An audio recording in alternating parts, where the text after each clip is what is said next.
Welcome, HTV family. How's it going? Welcome to Hold the Ball. Well, we are back. It is finally here. Rugby League NRL is upon us. I'm excited.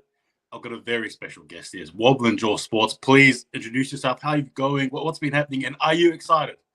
Howdy, Hold the Ball, mate. I am so excited. We did some Rugby League World Cup live watch-alongs a couple of months ago, but we had to be really, really quiet because it was 3 o'clock in the morning with some of those games, so we couldn't be our loud, most boisterous selves, bro. We've got some big plans this year, and this is so exciting, bro. Round 1, Eels versus Storm. I'm so excited, and thank you for having me. No, look, the pleasure is all mine. Thank you again for your time. Ladies and gentlemen, again, if you're new, don't forget to like, share, subscribe. Also, you can see underneath there, these also trickling there as we speak. These follow, subscribe to Wobblin Jaw Sports Channel, all right? For all the sports. Do you just want to describe and talk about your channel as well before we get into the thick of it?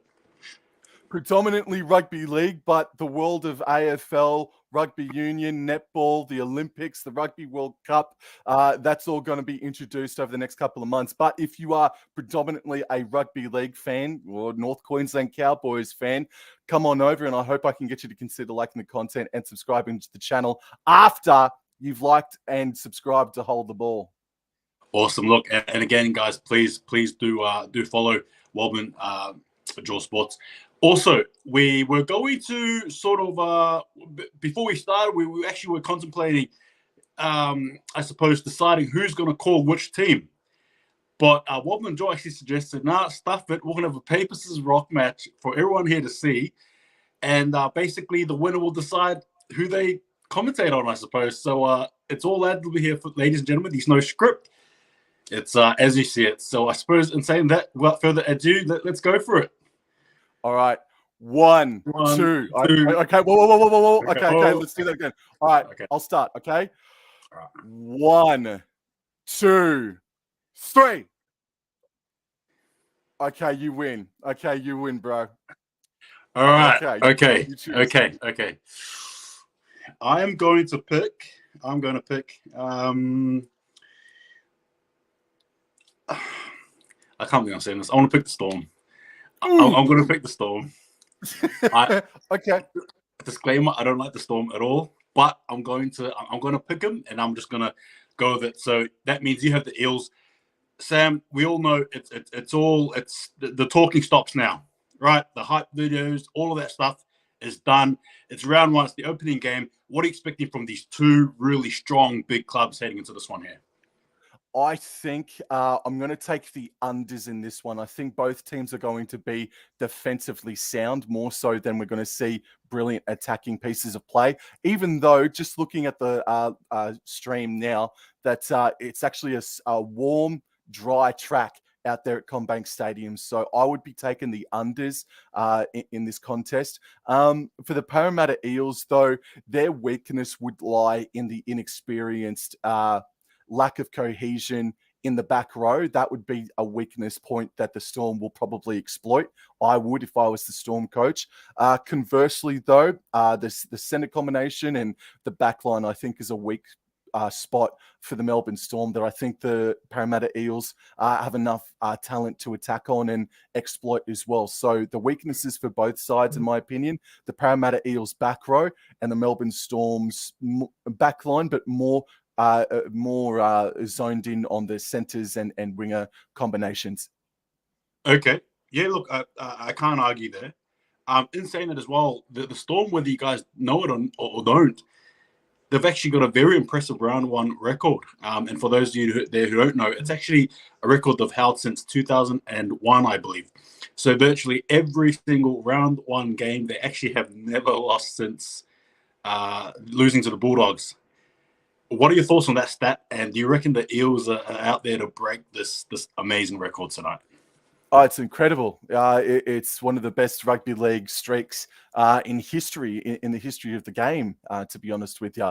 Very impressive stuff. Craig Bellamy is looking for win number 20. He took over as the Melbourne Storm coach in 2003. And so the Melbourne Storm had been winning round 1 a couple of seasons prior to his impending arrival. So it is one of the best stats in rugby league.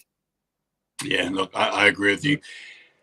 I suppose I'll do it first. If I was to pick, since I'm commentating the Storm, I'll look at the Storm. If I was to pick, sort of like from my perspective, a couple of players to look out for the Storm, I think straight away off the bat, you've got the likes of Cameron Munster just straight away. He's in for a big season, I believe. Him and Jerome Hughes, I think those two there. Now, granted, you've mentioned it before, the Storm have been stripped of some really solid players this year. However, in saying that, they do have some handy additions, the likes of Alessa Kato, for example, and obviously as well, I believe Will Warbrick. He's been in their system, but I believe this is his debut year. I might be wrong there, though. But the point is, look at their halves there, for example. A big fan. Warbrick, as well, as I mentioned before, big, solid wing. And they've got Xavier Coates on the other end. One thing about the Storm is they definitely know how to deliver when it comes to their wings. Also, as well, in the front row, Nelson Asofa Solomona, Christian Welch, the captain, Harry Grant. How pivotal do you think the forward pack will be for Storm lining up against the Parramatta Eels? Yeah, I think they are very crucial, not just to this game, but the entire season. They do have Tui Kamikamika that unfortunately injured his hip, I think it was, but he's going to be out for at least 4 weeks. So that's a massive blow. And also Tarek Sims is not playing in this game too. So not only that, they also lost hundreds of games worth in the Bromwich brothers and Felice Kolfusi as well. So I think that makes them a lot less deadly out on the edges, because Kenny Bromwich has got some 5'8" traits. He's got some attributes that he has utilized very, very well in the past. So I think he is probably going to be the piece that they miss the most initially throughout the season. The forward pack need to get the upper hand in this game. They're taking on RCG, Polo, and if they don't, it's obviously not going to give them Munster and Jerome Hughes and Nick Meaney enough time to weave some magic for the backline that need all the help they can get, in my opinion. With all due respect, yes, Xavier Coates is in there, for example, but the Munster and Hughes and Harry Grant, they need all the time that they can get, all the space they can get to create some points for the backline players. So the forward pack really need to toughen up and bend back that Parramatta defensive line. Okay, and I suppose on the other end of the coin as well, for Parramatta, who are you looking at? Who sort of like the key players do you think they can break things open for the Eels? Well, this young man, Jermaine Hopgood in at lock, is making his club debut, and there's been a lot of hype. There's sayings and rumblings that he'll be the buy of the season. I think maybe he could be eligible for rookie of the season. I'm not too sure. But I think Jermaine Hopgood, he needs to help out the back row. Yes, Bryce Cartwright is in there as well. He's got experience, but he's not, I don't know, he hasn't been consistent enough. Matt Dury, I believe he's come from the Canterbury Bankstown Bulldogs. He's someone that I admit I don't know much of as well. So that back row is also an Achilles heel, much like the Storm. But Jermaine Hopgood has got talent. I think you've seen it. I definitely have seen it myself. And then the other points of strength, I think they have a better back line than the Melbourne Storm. Clint Gutherson, Brown and Moses, obviously that spine there. Josh Hodgson, boy, howdy, isn't he going to be an extremely interesting watch tonight? But with the surprise inclusions of Micah Sevo and Wonga Blake, and then the much-proven Will Penasini, who I'm a fan of, I think they are better players than what are on the other side of the paddock with the team in purple. Yeah, look, I did actually tip the Eels to win this one here personally. So that's the way I'm sort of falling towards. However, in saying that, you can never really rub the Storm out, can you? You know, they're just always that team that have always just, every time you thought they're going to go down, they're in for a bad season, they've always just somehow sprung up and have always been there or thereabouts on a continual basis, right? What are your thoughts on that? Definitely. I too am tipping the Parramatta Eels tonight, and they've come in the betting as well. So they were $2.25 outsiders. They're now about $2.07 coming into tonight. Checked just about 5 minutes ago. But the Melbourne Storm, no, I almost got cold feet on the Parramatta Eels tonight, because just that record alone is so intimidating for the Melbourne Storm. But I do think they'll play finals footy. I don't think they're, with all due respect to Storm fans that may be watching right now, are watching, I don't think they're a premiership threat this season, even though it will be Bellamy's potentially last year as the Melbourne Storm head coach. I don't see them as a premiership threat, but they're always a tough prospect every single time you come up against them. No, absolutely. And look, in saying that as well, Wobblin Jaw, just to make sure that we're parallel with each other, I'm seeing the boys, sort of the Storm boys, are now, in the sheds there. Can you see them as well? That's right. Okay. That's right. So it sounds like we're in sync, which is good. Seeing Combank Stadium now. Okay. I'll tell you when I see Combank Stadium. I'm seeing it now. So you're ahead by about 2 seconds, I think. I'll try and catch up. No, let's get. That stadium looks beautiful, doesn't it? Though. It looks so good. It doesn't look sold out, though, does it? No. Oh, NRL is back. And I cannot wait. I'm going to pause it for 2 seconds, mate. I'll pause it for 2 seconds, or just the one. All right. One. All right. I've just paused it. Yep. They're all in a huddle. Para in a huddle. Players. Yep. They've all just broken done up that now. Yep. There we go. So they're broken up now. Yep. So we're there or thereabouts, and that's fine. That's perfect. Again, welcome, ladies and gentlemen. Hope you guys are well. This is a stream here. We're going to be commentating our live reaction to the game. Wobblin Jaw Sports has the Eels, and I have the Melbourne Storm. Again, ladies and gentlemen, this is an absolutely big, cracking game here. Both these teams have a lot to prove. Wobblin Jaw, is there anything you want to add to that as well? It's a big crack of a game. I'm excited. I don't know what to say. Let's go. Let's do it. let's get it on, bro. The one streak is going to come to an end tonight. Parramatta Eels have won 4 in a row against the Melbourne Storm. Will that much spoken about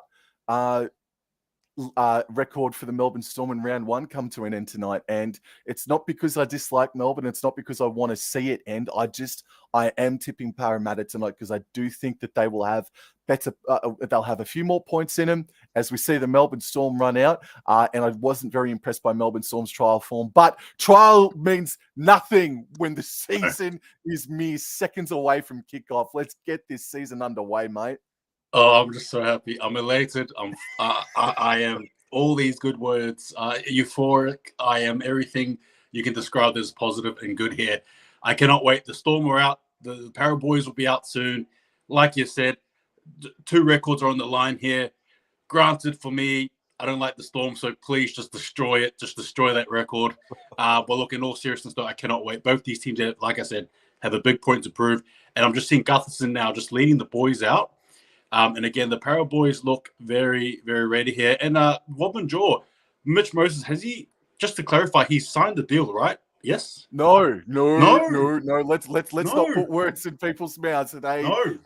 Moses has not re-signed. Yet. Okay. So the report last week was just smokes, like it was nothing. It was nothing at all. That's right. Yo.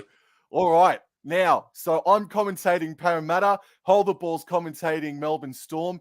It looks like the Parramatta Eels are going to kick off first, and they are going to run right to left of your television screens, boys and girls. Big. Oh, man. This is your stream. Hold the Ball. You take over. Oh, that overview shot of CommBank Stadium. Oh, I'm just excited. Oh, that's a beautiful shot. I'm just excited. I don't know what else to say. Really, we're underway.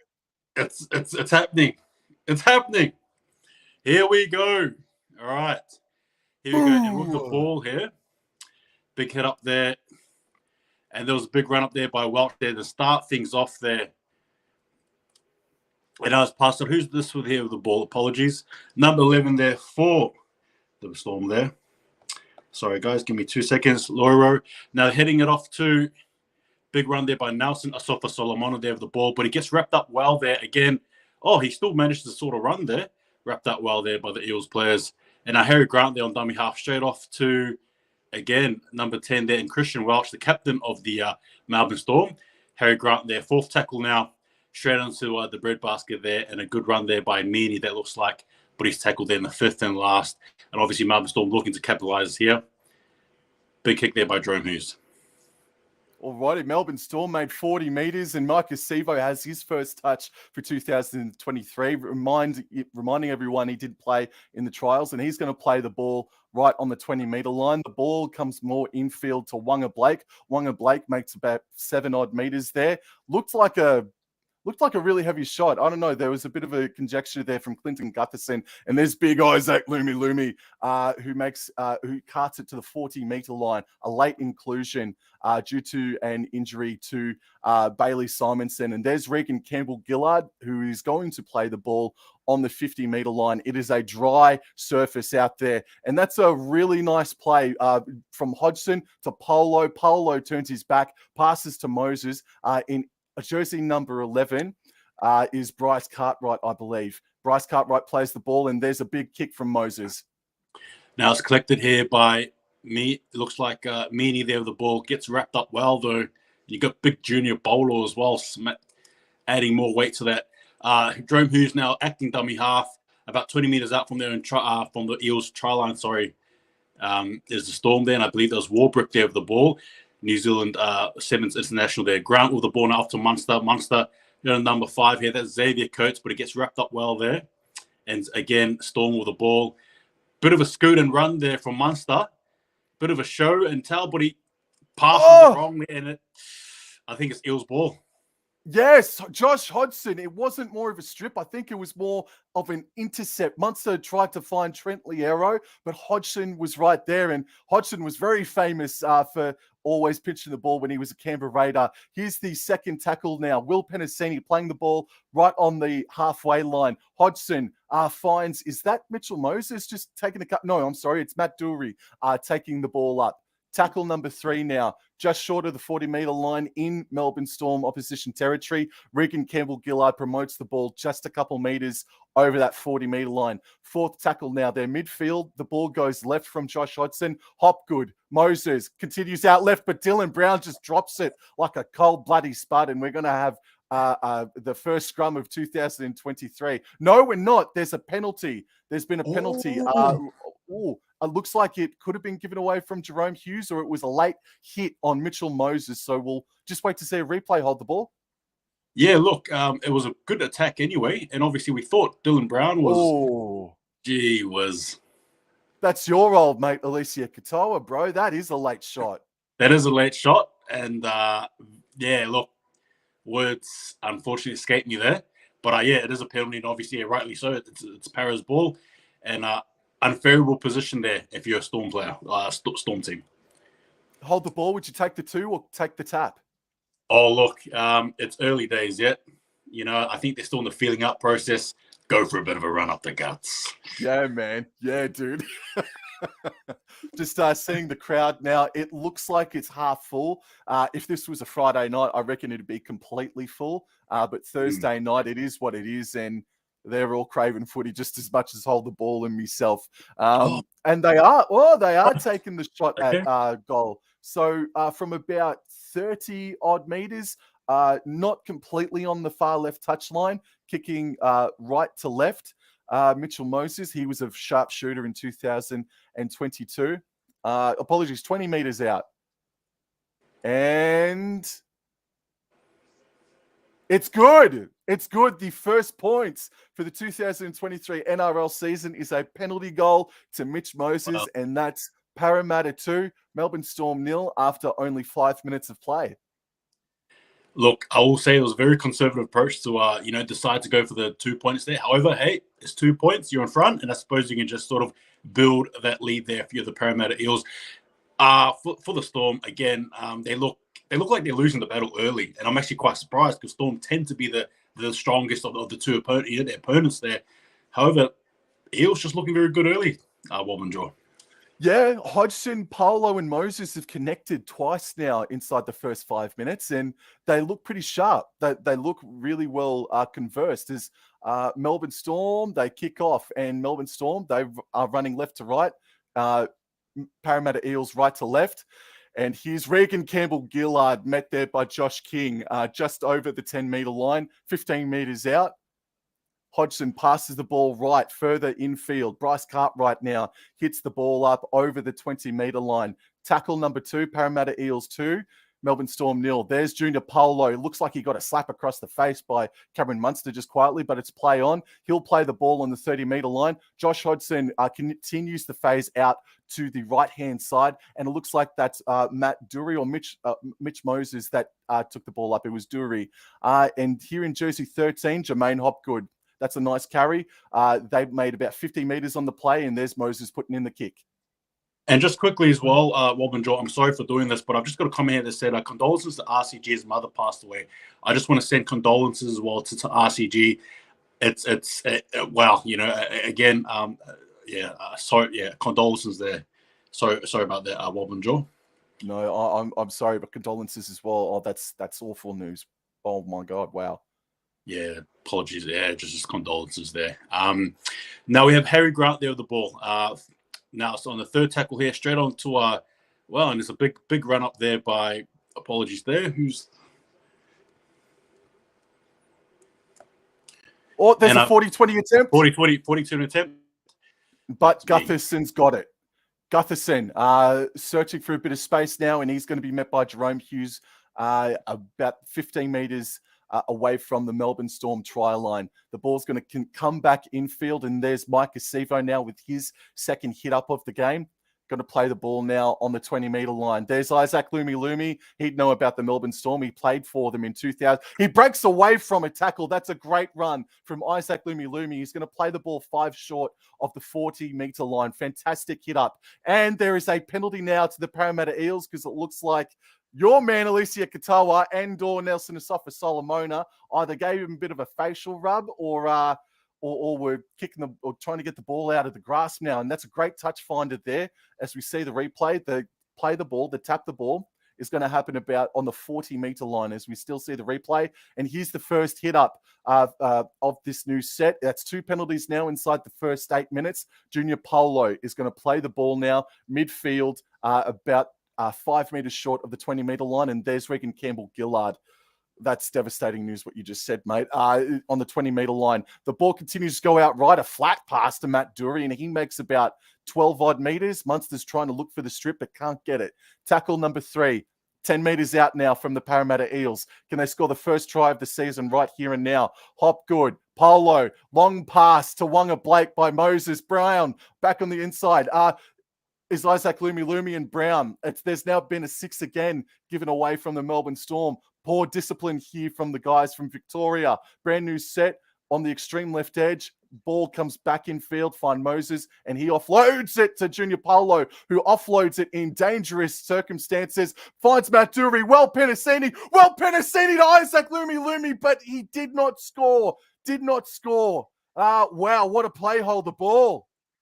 That was quite a play, definitely. Again, just Parramatta with the ball in hand, looking very, very dangerous.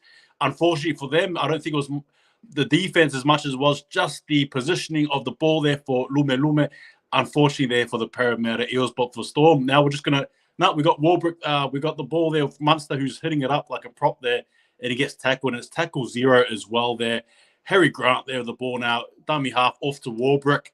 Warbrick tries to muscle his way through, but is collected there by a few of the boys there in blue, if you will. Now, Harry Grant there with the ball. Elisa Katoa, and again, is met well, but he's still trying to struggle through as they're creeping up slowly into the 40-metre line. Now, about 10 metres away from the halfway line here is Xavier Coates starting his way through on the third tackle here. Now, Harry Grant off it straight to Christian Welch there, and he's going to be such a pivotal player here for the Storms today. Again, the captain, the newly announced captain for this year as well, well-deserved. Harry Grant here goes out left, off to Munster. To King, off to Munster now. Now it loops up to Meany. Now Meany with the ball here, and it's got Warbrick. Warbrick with a kick over. Whoa! No, too strong, too deep, and just not right. Wobblin Jaw, over to you. Oh, Xavier Coates, apologies. No, strike me pink, mate. This is a good game. Tackle 0 now. Will Penasini plays the ball just short of the 30-meter line, and here's Mike Acevo, who makes himself about 7 odd meters, just short of the 40-meter line. Clint Gutherson scoots out a dummy half and is only able to make himself about 5 meters. They're going to play the ball now. Parramatta Eels on tackle number 2. Midfield, Hodgson finds Regan Campbell-Gillard. He'll play the ball right on the halfway line. Hodgson comes back left. Jermaine Hopgood makes about 5-6 meters. A little bit more now. Just short of the 40-meter line. It's tackle number 4 midfield. Hodgson finds Moses. Moses accelerates forward and is tackled well there by Nelson Asafa-Solomona. Big, heavy tackle. Who's going to put the big kick up? Gutherson passes to Brown and he puts the bomb up. And the big bomb here now is collected here by Meaney. Looking around, he gives it off to Xavier Coates here, who's just going to try and muscle his way through, nearing the 20-meter line there, but nicely collected a bit there by Parramatta Eels. And again, Craig Bellamy there shouting instructions as always. And here we have the ball here, and that looks like big run up there by young Donald Maipea. And straight on here to Nick Meaney. Looks like it's a penalty. Yep, penalty. Got to say, I want to go just quickly back 60 seconds, hold the ball. And I want to talk about the 6 again that was given away to the Parramatta Eels. Junior Paulo popped that offload off on play number 1 in the brand new set, and they went all the way to the extreme right edge.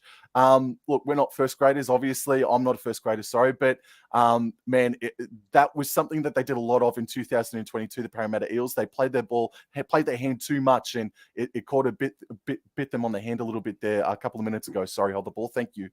No, you're right. Well said. Agreed. Now, Josh King there with the ball gets tackled nearing the halfway line here.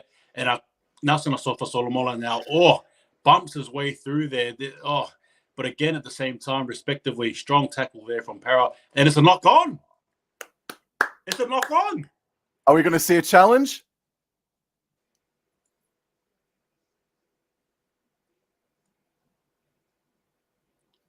Yeah, we might see a challenge. No challenge. No, wait.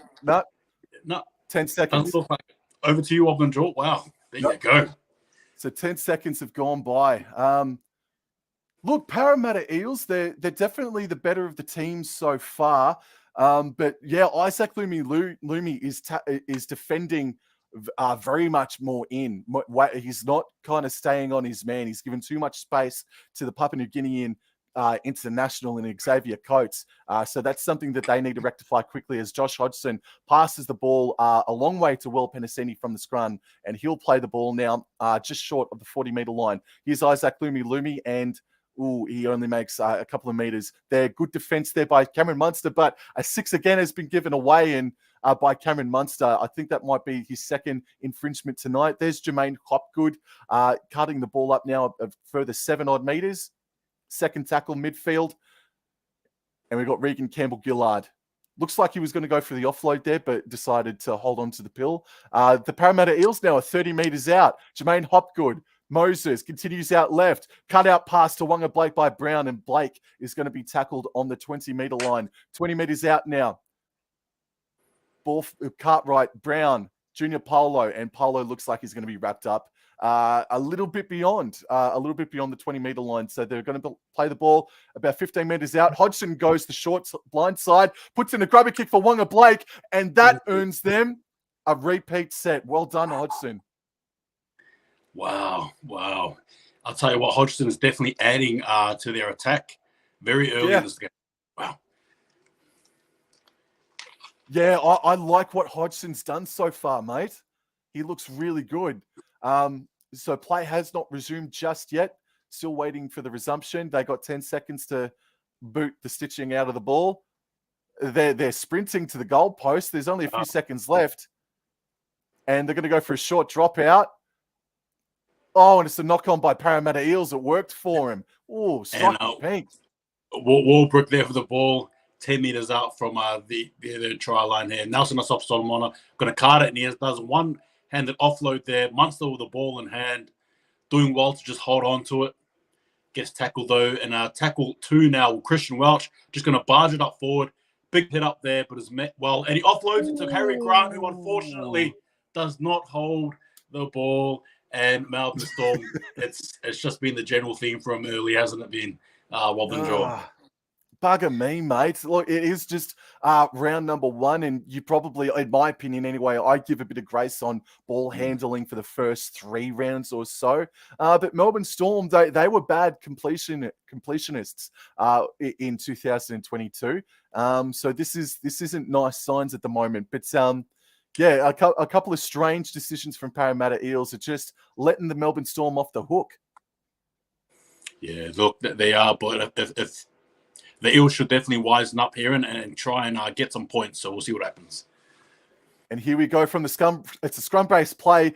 Moses links up with Dylan Brown, who's on the extreme right edge now, and they've made about 15 metres out of it. So the play the ball is going to be 15 metres out from the try line now. And here's a pass back on the inside from Gutherson to Matt Dury. 10 metres out now, second tackle. They're on the right edge of the field, running right to left. There's a 6 again being given away by the Melbourne Storm. And Jermaine Hopgood pops an offload out to Josh Hodgson, finds Regan Campbell-Gillard. Campbell-Gillard's going to play the ball 5 metres out now. Tackle number 1, they're on the right edge. And there's Paolo looking for someone, spins but takes the tackle. Tackle number 2. They just need to calm things down here. Don't overplay your hand. Build pressure. Hodgson finds Moses on the left-hand side. Brown, triple cutout pass to Micah Sevo. What a fantastic ball to Mr. Sevo, but it's been called forward. Oh, I don't know about that. Gee whiz, look, I don't think that was forward at all, in my own opinion. Wow. Just seen the replay here. There's no way that was forward. No, that was not forward. Sorry ladies and gentlemen. I'm going to rant already. Get forward pass technology into the game right now. Right now. That deserved a try. Parramatta Eels deserved a try. Get the technology into the game now. Ooh, absolutely agreed there. But Storm here off the base of the scrum here, and a tackle break here line break here from Donald Maipea, but he gets tackled there by Gutherson, and about the 30-meter line here, about 20. Oh, and a penalty.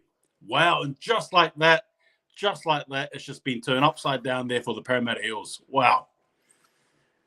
Oh, wow. I don't think that was a forward pass personally. I can see where you're coming from as well, Wobblin Jaw. That was not a forward pass in my opinion. However, in saying that, Jerome Hughes there with the ball, and he clears it up just about near the halfway line here for the Melbourne Storm. As with the ball in hand here is now Grant straight off to Nelson Ofasofa Solomona. Now he's just made it over the halfway line here. Tackle 1, Harry Grant here with the ball. Dummy half, left, right, centre. He goes right up there to Josh King, who's a bit of a juggle. Goodness me, and again gets tackled here. Now about 5 meters out from the over the halfway line, straight to Christian Welch, passes it off to Munster, Munster off to Meany. Meany looks around straight onto Donald Maipea, and he's nearing the 30-meter line here on Storm's attacking try line here. And again, Grant here with the ball again goes on the right. Now Munster decides to juke and dive and pass and holds the ball here in this instant here, takes the tackle, fourth tackle here, about 30-odd meters, 20 meters out now. Jerome here is the ball, and they're going right, and he just straightens up this time, and they're on the right side of the field. Now Harry Grant in the 5th and last decides to scoot it. Christian Welch goes in, but not to be met well there by ferocious Parramatta Eels defense. They look dangerous, Melbourne Storm, when they're attacking. They really do. Credit to them, bro. And that's their first real completed set in a little while now. So Parramatta Eels, now they're going to go all the way back upfield. Doesn't change my mind that I think Eels have been the better side so far. They just need to keep composed. And Micah Sevo has a nice hit up there, plays the ball short of the 10-meter line. There's a pass from Hodgson to Bryce Cartwright. I haven't heard his name or called his name enough inside the first 20 minutes of this game. Play the ball on the second tackle. The ball goes out left. Brown, Wonga Blake. Wonga Blake is dumped onto his backside by a good tackle, from a good tackle by Jerome Hughes. The ball goes back infield to Regan Campbell-Gillard, and it's a really strong run and a strong greeting from Alicia Katoa and Harry Grant. Fourth tackle, even more infield now. Hopgood now makes himself about 7-odd meters. Will play the ball beyond the 40-meter line. Hodgson continues the ball out right, and Moses puts in a deep kick. Big kick there, and it's going to be nicely collected though there by looks like Meany there again. Tries to dart his way through, but it's collected well there by Parramatta. And Munster there acting dummy half straight onto Xavier Coates, who's not going to do any stepping here. Drives the leg forward, pumps up the legs, met well there, and about 10 meters away from the halfway, 50 meters away from the halfway line here. Shown into Warbrick here, but he's met well and he's dragged back there by the ferocious Para defense. Now, Harry Grant here, acting dummy half, third tackle. And we're going to have, here we go. No, Harry Grant with the ball, spins, dives, turns, but he's absolute monster there. Collected well there. Wow. Big hit there by Hopgood. Fifth and last there. Storm just over the halfway line, really, with Munster with the big boot there to the boys in blue. There's Isaac Lumi now catching the ball, and they're going to start their new set inside their own 10 meters. The ball comes infield, and there's Penasini to have a hit up, and he's met by a quick moving defense there. Josh King is involved in the tackle, and Christian Welch, great captain's tackle. There's Mike Acevo getting the ball now. They're struggling to get out of their 10-meter or 20-meter zone now. Gutherson takes a scoot out of dummy half. That's a great captain's run there himself. He's going to play the ball now on the 30-meter line. They needed that, Parramatta. It's third tackle now. Bryce Cartwright, a bit of an arcing run, and he makes himself 5 meters. Plays the ball on the fourth tackle. Hodgson, somebody got in the way. Moses now puts in a deep kick on last tackle. Collected there by Storm and Meaney there. And Meaney looking around, about to pass Bonneau. He's going to try and hit the ball. And he runs up hard there, but is met well there by some big Para defense there in Bolo, as well as Dury, I believe. And I've got an acting dummy half run here by Munster, again, who's been very, very much a live wire in this game early here for the Melbourne Storm. Or should I say in the game here in the first half. Anyway, now shout out to Xavier Coates, who goes over the halfway line now, and about 40 meters out now with the first tackle again, 6 again. And Harry Grant here with the ball, and he goes out right here into the hands of Christian Welch. And again, a name that I've been saying a lot lately. And he goes for a pop pass and an offload, and it's straight into the hands of Nas here. And he gets wrapped up well here. And second tackle as well, complaining of a facial injury of some sort, looks like it, but he's going to play the ball. Harry Grant goes out left this time here to Jerome Hughes straight into Munster. Munster off to Josh King off to Meaney. Now Meaney there. Good tackle there on young Tonu Maipea. And you got Xavier Coates acting dummy half. A bit of a wobbler, that pass there. And straight on to Christian Welch here. And they're straightening up their attack here, Storm. And they're about 10 meters away from their try line here. And they're looking very dangerous at the moment as Grant goes for a kick. And you got Warbrick chasing onto this one here. Parramatta on the ball there. Storm looking very threatening, in my opinion. Very, very good there. But Parramatta about to kick the ball again. Restart. They're all starting to blow a bit harder, aren't they, mate? They're all looking pretty sweaty at the moment, eh? They are. It's a good contest. It's very tight, very gritty. Defense is. I don't know. It's funny. I don't think it's really been a defensive game. It's just been a lot of errors, I think. Yeah. Okay. Fair.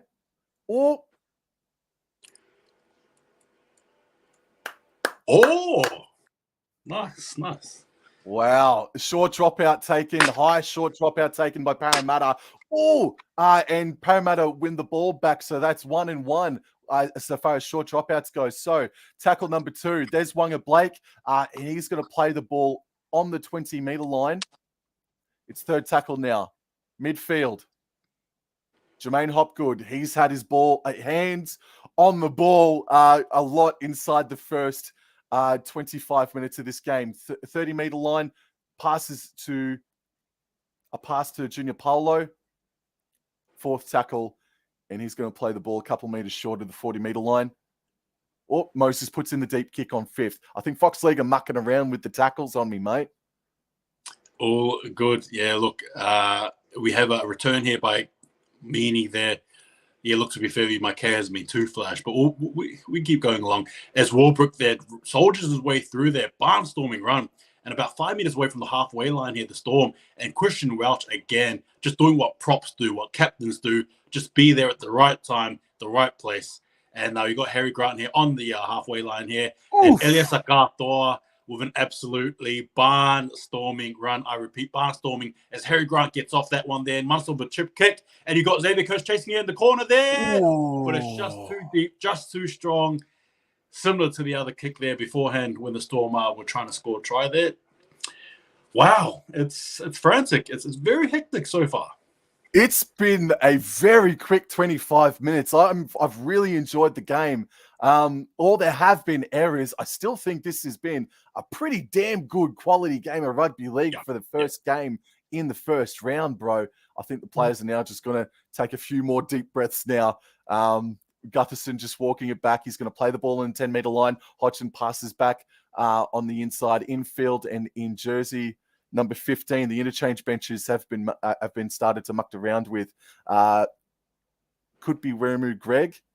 Apologies, I'll get me phone out. So Will Penasini takes the ball up. Junior Paulo cuts the ball up over the 30-meter line and will play just short of the 40-meter line. Third tackle now. Their midfield. Hodgson goes out right. Moses, Matt Dury. Good run. 5 meters short of the halfway line. Fourth tackle. Gutherson takes a bit of a scoot out of dummy half, but is met. Well, Munster's defense has been solid tonight. He hasn't fallen for any scoots or anything like that. And there's Mitchell Moses putting in a deep kick. Yeah, good effort there by Munster. And I collected again there by Meany all the way in the fullback position. And it's a penalty. What's happened there? Whoa, hang on. Looks like that's Alec McDonald there.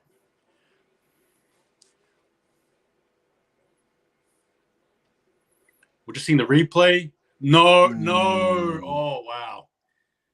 Wobblin Jaw, what are your thoughts on that? I mean, he does tackle him. He does, right? Technically. Yeah, no. Penalty on the soft side, mate. Penalty on the soft side. It shouldn't have even touched him. So, are they going to take the 2 here again, you reckon? Yeah, look. This might be one of those games where the points really matter, right? I suppose. Absolutely. If they can get 2 points, they'll go for it. Looks like it. Hang on. Oh. No, they're taking the tap. I'm going to close my mouth. Oh, man. Jersey 15 nearly drops the ball on the first bloody tackle too, just quietly. Tackle number 1 now inside the 10-meter line. Josh Hodgson passes left to Moses, but Moses changes the direction of play. And there's Cameron Munster, who nearly forces the error. And there's Munster. He's holding a wrist just quietly. Jersey number 12. Jersey number 12 cuts the ball up. Matt Dury's been solid for him, but Munster's all right. Hopgood left. Moses bat back for Polo, and just they're not playing. They're not playing pressure football. They're playing whimsically at the moment. Parramatta. They're just trying to be a bit too pretty. There's no need for it. As we have who's that? Is that coach there with the ball, and Harry Grant there off to Munster. Sorry, not Munster there. Apologies. It looks like McDonald there. And on the 4th tackle set now, Munster's gone off. Wow. Yo. Whoa, okay. He's gone off. You were right there, Wobblin Jaw, when you called that. That did not look good. As Josh King here casts the ball on the halfway line, literally. And on the 5th tackle set here, Jones is forced to make a kick here. Wow. Well, that changes everything. Mike Acevo catches the ball now, and he's going to play the ball beyond the 20-meter line by a couple meters. Munster's been the best player on the field for the Melbourne Storm. Wanga Blake is going to play the ball now on the 30-meter line. Second tackle, just on the left-hand side of midfield. And there's Bryce Cartwright. That's a great hit up from Bryce Cartwright. Going to play the ball just short of the 40-meter line. Hodgson continues the ball to go out right. Murchie, Moses, Gutherson, Penasini. Penasini comes back on inside. Great tackle there by, I think it could have been Josh King. Apologies if it wasn't. Will Penasini plays the ball on the 40-meter line. Gutherson takes a scoot out of dummy half. Oh, no, but he doesn't die with him. Pops an offload back to Jack Murchie. Jack Murchie now is going to play the ball on the 30-meter line. And Moses puts in a high kick. Big kick there, a little pressure. What's happening? Meany collects it well, and he has a bit of room to run with, surprisingly there. And he plays the ball, and it's straight on to Wishart, who's, again, needs no introduction. And he drops the ball. Oh, there's a lot of back passing. Just run it forward, and Bryce Cartwright does, but he then offloads it back. There's been about 12 passes in the space of 3 seconds, but it dies with Gutherson. Wow, what a play. Tackle 0, 20 meters out. Surely, Parramatta. Surely, Jack Murchie now. 15 meters short of the 10-meter line. Hodgson, midfield, passes right. Jermaine Hopgood. Over the 10-meter line, he offloads it back to Dylan Brown. Dylan Brown, he's going to die with the ball. Tackle 2, 10 minutes to go before halftime. What a game of footy. Hodgson passes out right to Junior Paulo. Junior Paulo, can the front rower score? No. Only a couple meters shy of the try line. Third tackle, which way Hodgson goes? He goes out further right. Gutherson, out to Benissini. Benissini is the first try scorer for 2023. Parramatta Eels are going to be up 6 points to 0 with a kick to come. 10 minutes to go in the first half. Wow. As you said there was about 12 offloads in about 3 seconds, and it was just frantic, hectic pace there. Look, I thought the Eels did well there. They're very composed. Instead of instead of trying the pretty stuff, they went very conservative. Good, clean stuff. Again, just your simple, basic passes, drawn passes. Good run there by Gutho. King Gutho straight into the breadbasket there. Well collected by Benissini. And the boys in blue are in. Wow. As for the Melbourne Storm, just quickly, what's happening to Cameron Munster and how serious is this injury? My mind is absolutely being... look, there's a lot of thoughts running through my head, and I'm not sure what's happening here with the Storm. It's a worrying sign. Well, hold the ball. Who's defending on that edge and who has been defending really well throughout this game? Cameron Munster. Took him 2 minutes, Parramatta Eels, to figure it out. And as soon as they start attacking that red zone, that left defensive edge for the Melbourne Storm, they've come up with points. I believe that's Young Tonamapia, Xavier Coates, and jersey number 14, Tyrone Wishart, that just couldn't lock up Will Penasini. But boy, howdy, they got lucky. Parramatta hold the ball because Moses put in the high kick, and the kick chase by the Eels was atrocious. Allowed Xavier Coates 10 meters to hit the ball up. But then, as you said, Alec McDonald or Tyrone Wishart dropped the ball. And then, Parramatta Eels just found their way to the try line. Mitch Moses lines the kick up 20 meters out on the right edge. Oh, and he shanks it. It's going to remain 6 points to 0. 8.5 minutes to go before halftime in a pretty bloody good game of footy so far. Yeah, look, you mentioned it, right? That left side defense there for the Melbourne Storm, particularly with Cameron Munster out. Big holes. Again, like you said, Munster was the one that was basically shutting down any of that early attack there that Parramatta had there on the right. Yeah. And now that he's gone, we've now seen the results. It's quite damning, to be honest with you, and quite concerning. I worry for the Storm. I know it's early days, but I do. And again, I want to hear a report on the Storm there on Munster, but Eels with the ball. Alrighty, we're back underway, and there's Jack Murchie being met heavily by a couple of interchange bench players. One of them being Trent Liero or Alec McDonald, I think. One of them might have been Garlic, the young debutant. Bryce Cartwright now will play the ball. Tackle number 2 on the 20-meter line. Hodgson passes the ball out right to Junior Paulo, who hasn't come off for a rest yet. That's huge from Junior Paulo, and he's still going. Junior Paulo. He's going to play the ball just short. The referee's asking him to take a couple of steps back. Junior Paulo plays the ball now over the 30-meter line, and Jermaine Hopgood is going to play the ball on the 40-meter line. Midfield, which way is Hodgson going to go? He's going to pass the ball out left to Brown. Brown takes a step back on the inside, and he makes 10 meters. That's a really solid run from Brown. Last tackle, play the ball on the halfway line, and Moses again puts up in a huge kick for Xavier Coates.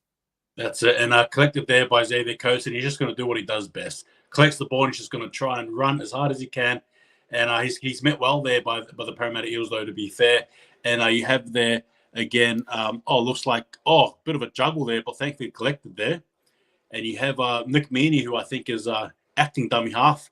And he goes left out again to Wishart, now straight into, looks like that's number 11 there for the Storm. Apologies.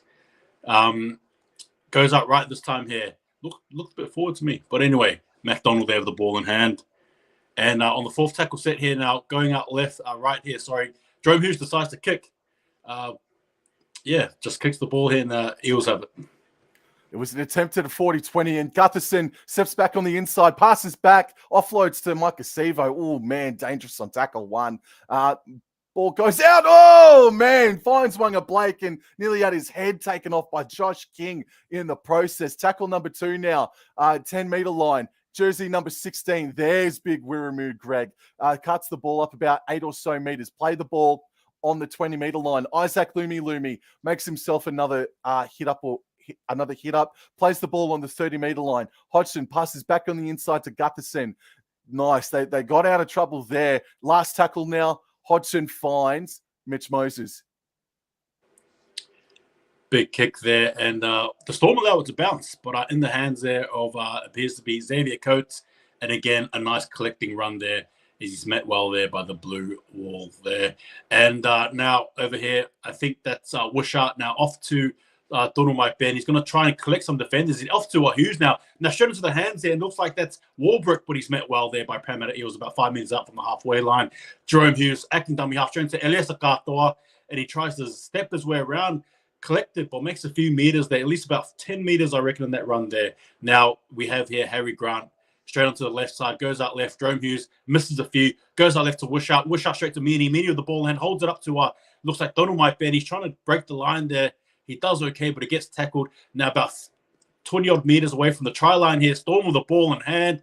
And it looks like Loiro, and he offloads the ball off to Wishart. Wishart straight into McDonald here. Sorry, Josh King, apologies. And about 5 meters out, the 5th tackle as well. Harry Grant looking left, right, and center. He goes out and he dummies it, and he goes for a chip.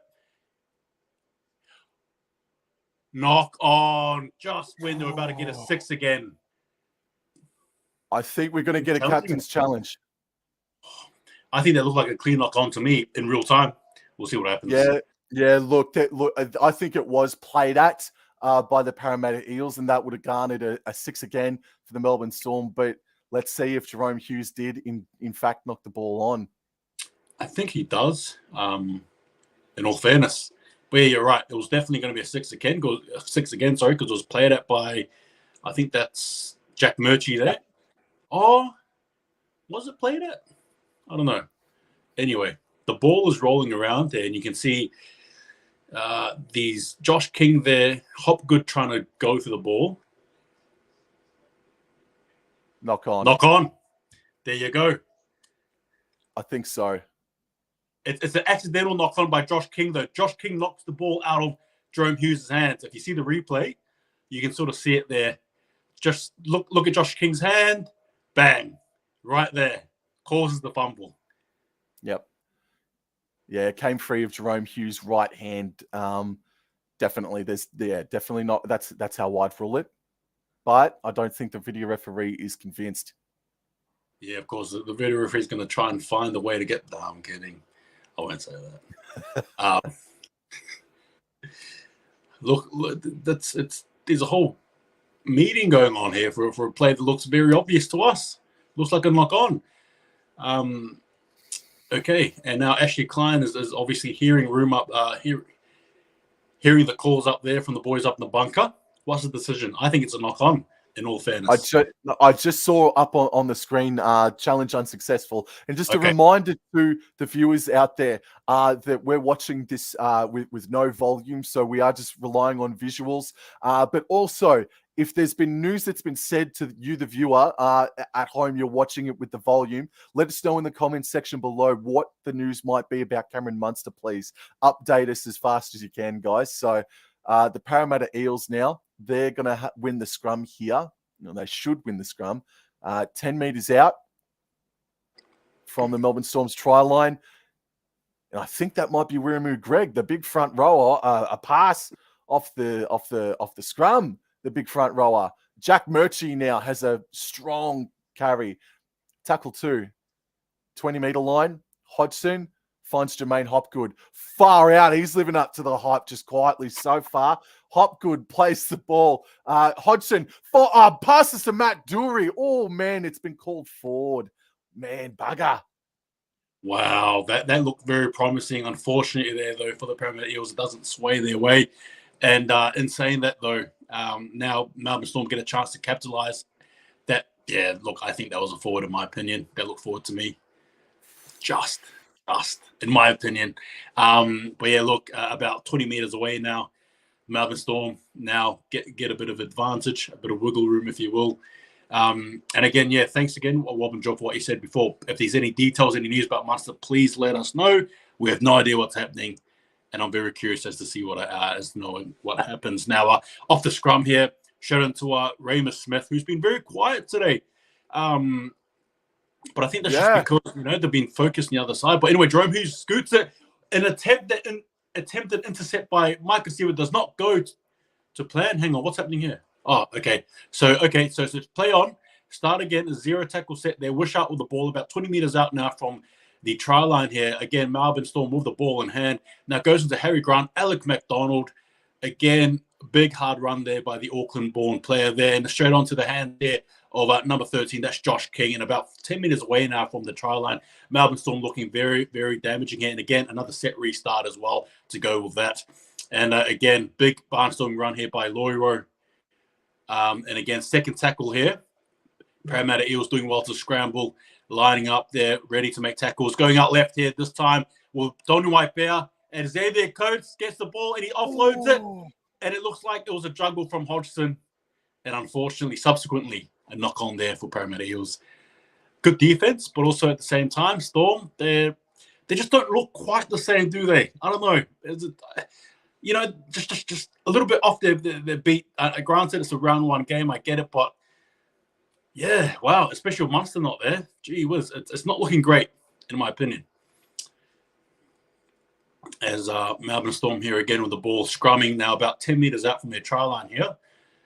About 2 minutes to go, give or take. Now Jerome Hughes with the ball, scoots around, jukes around, steps in, steps out, and he's about 2 meters away from the try line here. And you have here Harry Grant here with the ball straight into the breadbasket, but again collected well. And I think that's Josh King there with the ball. And he tries to scoot his way forward. Sorry, not Josh King there. Going out left here to Wishart. Wishart here. Sorry, that's Wishart there with the ball. Apologies. Oh. And Loiro, unfortunately, spills the lollies. And the Parramatta Eels are let off there big time. And the Melbourne Storm again left ruining at missed opportunities. Wobblin Jaw.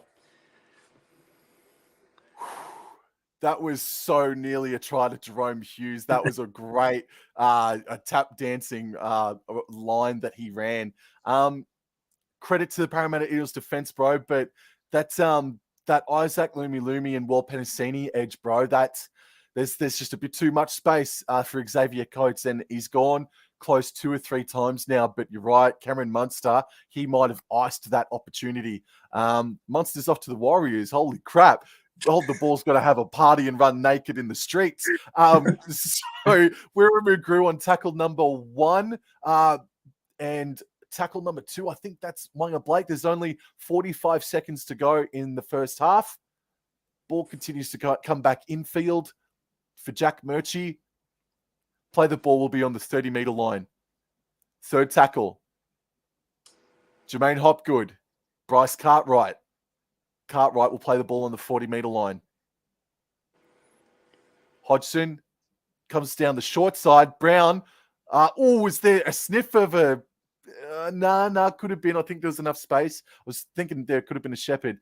Gutherson, Brown, Moses goes for a long-range field goal. Oh, it had the height and the distance, but not the direction. And about 5 seconds to go here. Xavier Coates, not cool. Players being restarted. 3 seconds to go here. Exactly 20 minutes up. Here we go. What's going to happen? Xavier Coates plays it safely, takes the tackle, and now the boys are heading onto the sheds there. Now, ladies and gentlemen, quickly join us again for the halftime chat. We will just be talking again about the game, giving our thoughts and all that stuff.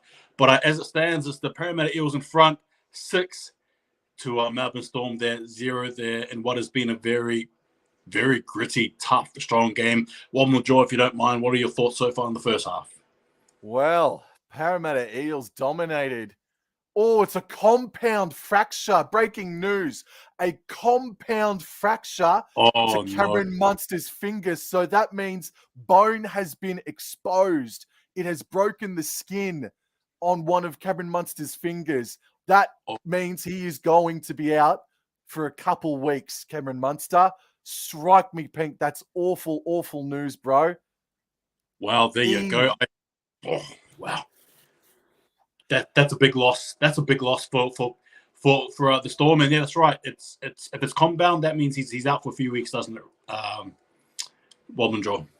Oh, dude, compound fractures, bro. Bone cracking, splitting the skin.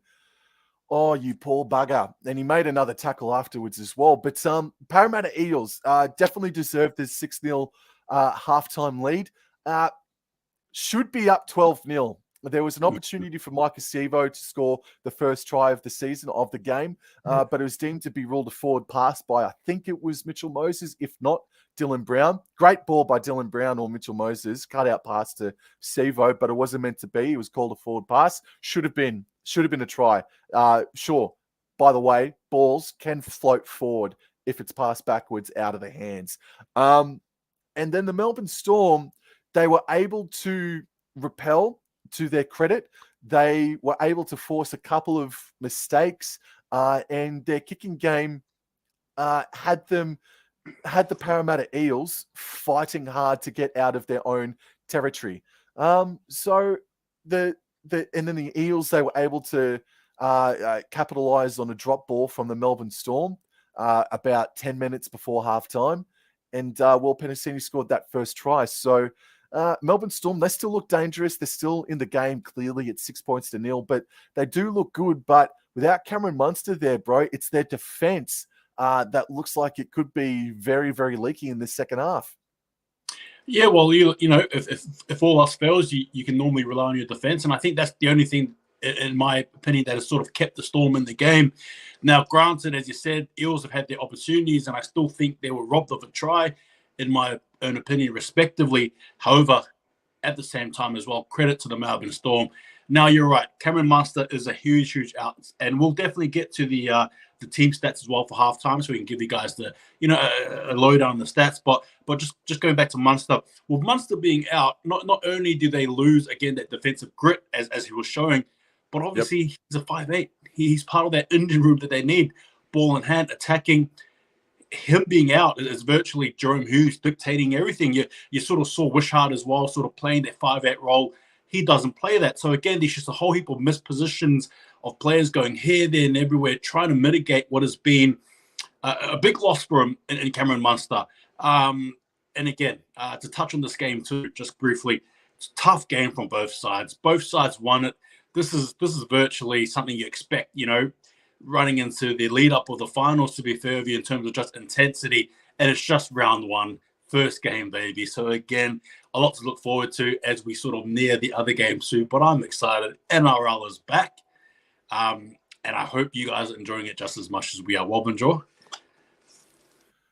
Oh, mate. So let's go into the stats. So the Parramatta Eels have had 59% of possession. So the Melbourne Storm would be hoping that changes in the second half. The completion rates aren't bad. They are not bad in the first half. 14 errors out of 18 sets for the Parramatta Eels. That's 77%. And 9 drop balls for out of 12 sets. So 9 errors out of 12 sets for the Melbourne Storm. I feel like the Melbourne Storm have made a few more errors than just the 3 hold the ball. But on NRL.com, it's 77%, 75%. Post-contact meters, the Parramatta Eels, 165. To the Melbourne Storm, 137. There have been 11 tackle breaks by the Parramatta Eels, 6 to the Melbourne Storm. And the offloads are killing the Melbourne Storm too. 8 to the Eels, 4 to the Melbourne Storm. And missed tackles. Missed tackles is something they need to rectify too. 11 missed tackles for the Melbourne Storm, 6 missed tackles by the Parramatta Eels. And just discipline as well. 6 against and penalties have also been poor by the Melbourne Storm. Now, look, I just want to also add here, apologies here, Wobblin Jaw, because you mentioned the missed tackles there, and I'm seeing Parramatta Eels with 9 missed tackles and Melbourne Storm with 20. I'm just, is that what you read out there? Apologies if you did. No, mate. So on NRL.com match center, maybe I was just a couple of seconds behind. There you go. Sorry about that.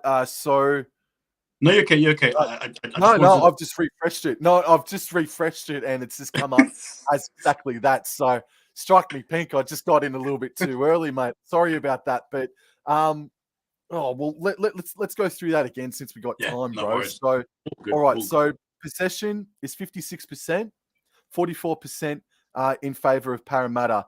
Now here we go. 17 completed sets out of 22 for Parramatta Eels, 77%. 16 completed sets out of 21 for the Melbourne Storm. That makes a little bit more sense. Post-contact meters was 258 in favor of the Parramatta Eels, 212 for the Melbourne Storm. And then, as you say, the missed tackles there was 20 missed tackles by the Melbourne Storm and 9 from the Parramatta Eels, and plus the discipline by the boys from Victoria. They got a hell of a job to do in the second half, Melbourne Storm. Yeah, look, they do. Just quickly as well, I've just got a question here by one of the fans here, if you will, Wobblin Jaw. Yeah. Mate, it doesn't mean absolutely anything, bro. I picked it up for $5 from Kmart. But it doesn't mean anything, mate. You could say it looks like a first aid kit. So yeah, no, I got nothing, mate. No worries there. And Kate Rivel here, Munster is coming back on the field, apparently. There you go. No, I think that was a question. I think that was just a question. Oh. No, with a compound fracture, I don't think so. No, there's no way a compound fracture, surely not. Only that should, he could, but you'd only want him to come back in finals if that was the case. And even then, he'd be really, really pushing it. Gee whiz. Yeah, look, I was just going to, sorry, apologies. I was going to add on to what you're saying as well. I sort of lost my train of thought, though, apologies, after the question there of, the cover on your Doona cover there, the symbol, sorry, what it represents. So apologies there. Look, okay, so, we got here McGruff who says, what do you reckon, Wobblin Jaw? No Munster, no win. Do you agree with that statement? I think so. I think so. He was definitely their best player on the paddock before he copped the injury. Credit to Jerome Hughes there at the end. If the Melbourne Storm can now dial it up to 12 defensively and have the Parramatta Eels throw some silly passes inside their own territory, maybe they can cause enough pressure, doubt in the minds, and fatigue the Parramatta Eels defensive line enough to draw level. But I think the Parramatta Eels have got another try or two in them in this second half, especially with Cameron Munster's defensive prowess not going to be on show in the second half. Yeah, look, no, I agree with you. And quickly as well, if Cameron Munster was to try and brave it out and come on, he'll be risking, even a longer stint in the sidelines. So it's just don't do it. Take it on the chin, and you just got to roll with whatever happens. Look, on the other side, Melbourne Storm, right? Obviously, you spoke about it, how they can sort of get back. But I just think realistically they can't. There's just too much emphasis around Munster and Jerome Hughes in terms of clicking, in terms of their chemistry, that I just don't think without either one of them playing, usually Munster, that is, the team just doesn't really, it's almost unstorm-like, so to speak. And I just don't think they'll be able to get the job done. Again, like you said, I think defensively, they're definitely going to miss out a bit of steam in the second half. I really do think if you're the Parramatta Eels, you're coming out here with your head held high, ready to really have a good crack at this bruised, I suppose, Storm outfit. What are your thoughts on that, Wobblin Jaw? Oh, absolutely, mate. I think they need a little bit more from Harry Grant. just quietly. I don't think he had much of an impact in that first half, so they need him to come out firing on all cylinders. But look, let's move away from the sloppy half. CJ Moxley says, yeah, okay, fair enough. It wasn't ever going to be perfect, but I'm still enjoying the bloody game though. Let's move away from the Melbourne Storm and let's really praise what Parramatta have done. In particularly, two players I want to highlight here and love your opinion on it too. Hold the ball, mate. Josh Hodgson and Jermaine Hopgood, bro. Yep. They look really good. Yeah, look, I agree. I was really uncertain as to what Josh Hodgson could bring, particularly coming off an ACL injury. Again, you know, like you just got to add, like you just don't know what's going to happen, how he's going to bring it. And then all of a sudden you've got the Eels against Melbourne Storm. And again, I'm not taking anything away from Josh Hodgson, but sort of like, can a man who's come from an ACL injury, can he meet the task? Can he meet, you know, the challenge at hand? And I think he has. He's been really good. Another player as well you mentioned was Hopgood, Jermaine Hopgood. He has been every bit of the player we thought he would be, particularly coming from the Penrith Panthers. And again, I'm sorry, I'm just going to go in a little, a bit off tangent here. But Hopgood as well came through the Queenslander, through the Penrith Panthers system, I believe. But unfortunately, just due to how rich they've been in that back line, in the forward packs, particularly out in the second rows, he just hasn't been able to make his mark, so to speak. So obviously the Eels took him, he went there. And I'll tell you what, I've been very impressed thus far. I don't think he's put a foot wrong. He's been a very tough defender, a tough, strong ball carrier. He's everything you want. And again, he's a player, whether you like to admit it or not, possibly. I think he's playing with a bit of a chip on his shoulder. So again, he's obviously got a point to prove, and I think he's played so well. Again, over to you, Wobblin Jaw. What are your thoughts on them? Oh, Jermaine Hopgood, bro. He's that first half alone. Maybe I'm going off too early, but he's the real deal, bro. He was absolutely exceptional. And what I really liked about it, I was keen on his defense. I knew that he was a good defender, but I just wanted to see how he'd be as an attacking player for this Eels outfit.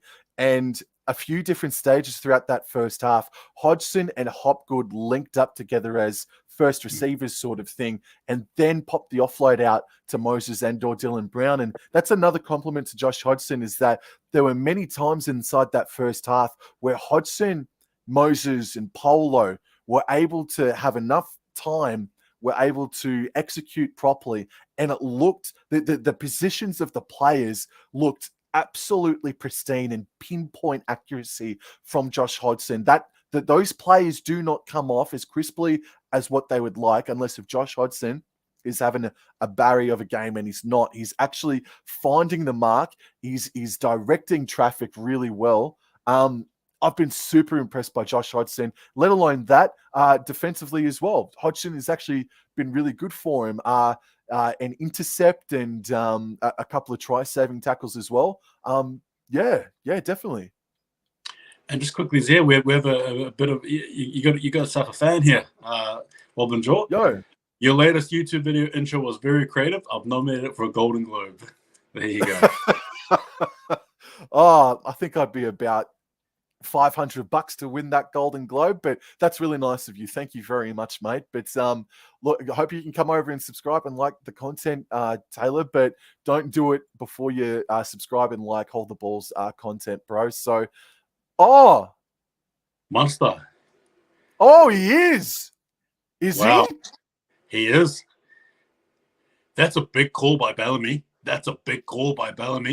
Early. Gee whiz. It's a compound fracture. That win must mean a lot to him. That record must mean a lot to him, Wobblin Jaw. Well, they don't call me the Wobblin Jaw for nothing. I just spoke 15 minutes about how he shouldn't be on the field, and strike me pig, he's on. Well, that changes everything what we just spoke about just then, mate. This is game on. We're in for a freaking thriller. Hold the ball. We absolutely are, and we've got front row tickets. We can't wait. And I've got the Storm here. They've just kicked off now. Running right to left, the Melbourne Storm defensively. Left to right, Parramatta Eels. Jack Murchie takes the first hit up of the second half. Holy crap, Munster's on the field. Josh Hodgson passes back on the inside to Jermaine Hopgood, who takes it over the 20-metre line. Well, you just run everything at Cameron Munster, don't you?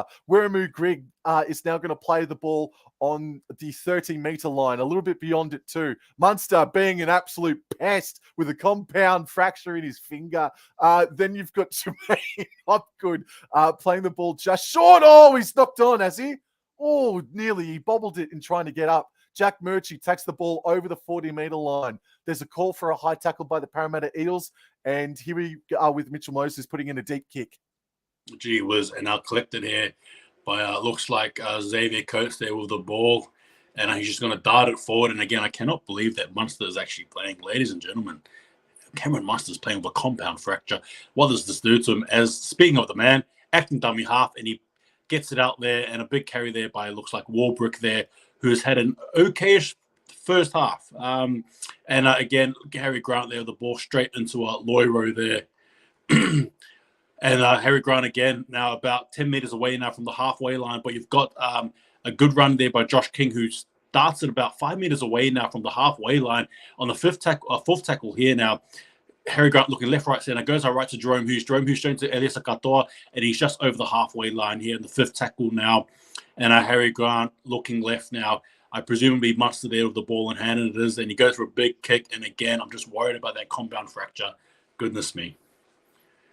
Isaac Lumi catches it on the 10-metre line, and he's met solidly there by Alec McDonald. He's a bit slow to his feet, Isaac Lumi. Ball finds Makaseta. No, it's a penalty because the Melbourne Storm were offside. Well, that's letting them off the hook nicely. Strike me pink. I'm blown away. I'm blown away that Munster's on the paddock. Alrighty, so they find touch now on the 40-metre line, 10 metres short of the halfway, inside their own territory still. And Wonga Blake is going to play the ball just shy of the halfway line. Tackle number 1. Brand new set of 6. Parramatta Eels running left to right. There's Wiramu Grigg. Over the halfway line he goes. Plays the ball 5 metres short of the 40-metre line. Hodgson continues the ball to go out right. Hopgood, Moses, Matt Dury, and there's Trent Liero. No, may have forced the error, but there's been a penalty blown, and Harry Grant looks like he could go apoplectic, or is apoplectic at the moment. Yeah, you sort of saw Laura there calling for a challenge, but then obviously Harry Grant told him, "No, we're out of challenges, bro." So, yeah, they're just going to have to put up what the ref has argued here. I'm not too sure what the call was. That for a high tackle? Is that the calling there? I think it was for a high slap on Matt Dury. That's a bit of a soft call, just quietly. Jack Murchie plays the ball on the 20-metre line. Ball's midfield. Hopgood back on the inside for Cartwright. Cartwright is going to play the ball 15 metres away from the Parramatta Eels try line. Fights to get Harry Grant away from him. Hodgson, Hopgood. Hopgood takes it himself, but offloads it back to Hodgson. Hodgson passes way back out left. Oh, it's nearly intercepted there by Remus Smith and or Hughes. Play the ball by Dylan Brown. Mitchell Moses passes back on the inside for Wiramu Grigg. It's tackle number 4. The Eels now are about 13 metres away from the try line. Hodgson passes right. There's a big line up here, but Moses just dumps it back in for Jack Murchie. So where are they going to go here? Midfield. Hodgson waiting for the play the ball. He passes right. Moses, Gutherson, Penasini. Penasini offloads back to Gutherson. Gutherson puts in a grabber kick. Back in field. Oh, it looks like there's a high tackle there on Harry Grant by Dylan Brown. That's unfortunate. Bugger. So Melbourne Storm, they survive, and they are going to get a get-out-of-jail card as well because of a high tackle. Yeah, and just like that. Exactly. All it takes sometimes just... sometimes rugby league, in my opinion, it's just moments in the game that can turn things around. Now, in saying that, accidental high tackle, but look, the Storm will definitely piggyback off that one there. And again, a big kick there from Hughes, who shaves off about 10 metres from that one there. And now the Storm on the 20-metre line here. And again, Donald Maipeo there with the ball, cuts it up nearly about 10 metres here. It's just tackle 1. And about 5 minutes gone from the second half now. And a big run there from Laura, who'll be looking to make amends for that last incident there. Harry Grant again, left, right, centre. And he goes out and he tries to dart through, and he's still running. and it looks like it was a offside call. Yes. I'm assuming offside call there. Yep. And again, the Melbourne Storm piggybacking off the errors there that are produced solely by the Parramatta Eels there. And again, they're nicely over the halfway line here. Donald Maibea with the ball in hand, carts it forward now, and about 35 meters away from the try line here, Storm's try line. And now in the Alec McDonald here, big barnstorming run from him, and about 50 meters out here from the Storm try line. Storm carting forward, straight into the hands of Jerome Hughes.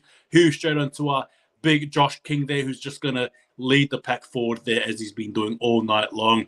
And again, Harry Grant there with the ball, goes out left to Hughes. Hughes straight to the breadbasket. No, he opts to fake the dummy there, and he goes for a run, well handled there by Parramatta. Fourth tackle in, goes to play the ball. Harry Grant with the ball in hand, scoots it out right, straight into the hands of Meany here. Meany scores! Just like that, the Melbourne Storm is struck back. Error after error produced that, and the Storm, they're just a class outfit. They just know what to do. What a try there. I don't think Munster was even involved in it. Wow, there you go. No, not even involved. That was a 3-man tackle, and Jerome Hughes played the ball very, very quickly, and the Eels just didn't have the correct number ups. It was a bit soft too, just quietly, because they were settled, but they just didn't have enough Eels back in the defensive line. And yeah, okay, we're back on here, man. Wow. Yep, game on. And again, just I don't know, like Munster wasn't even involved in that yet.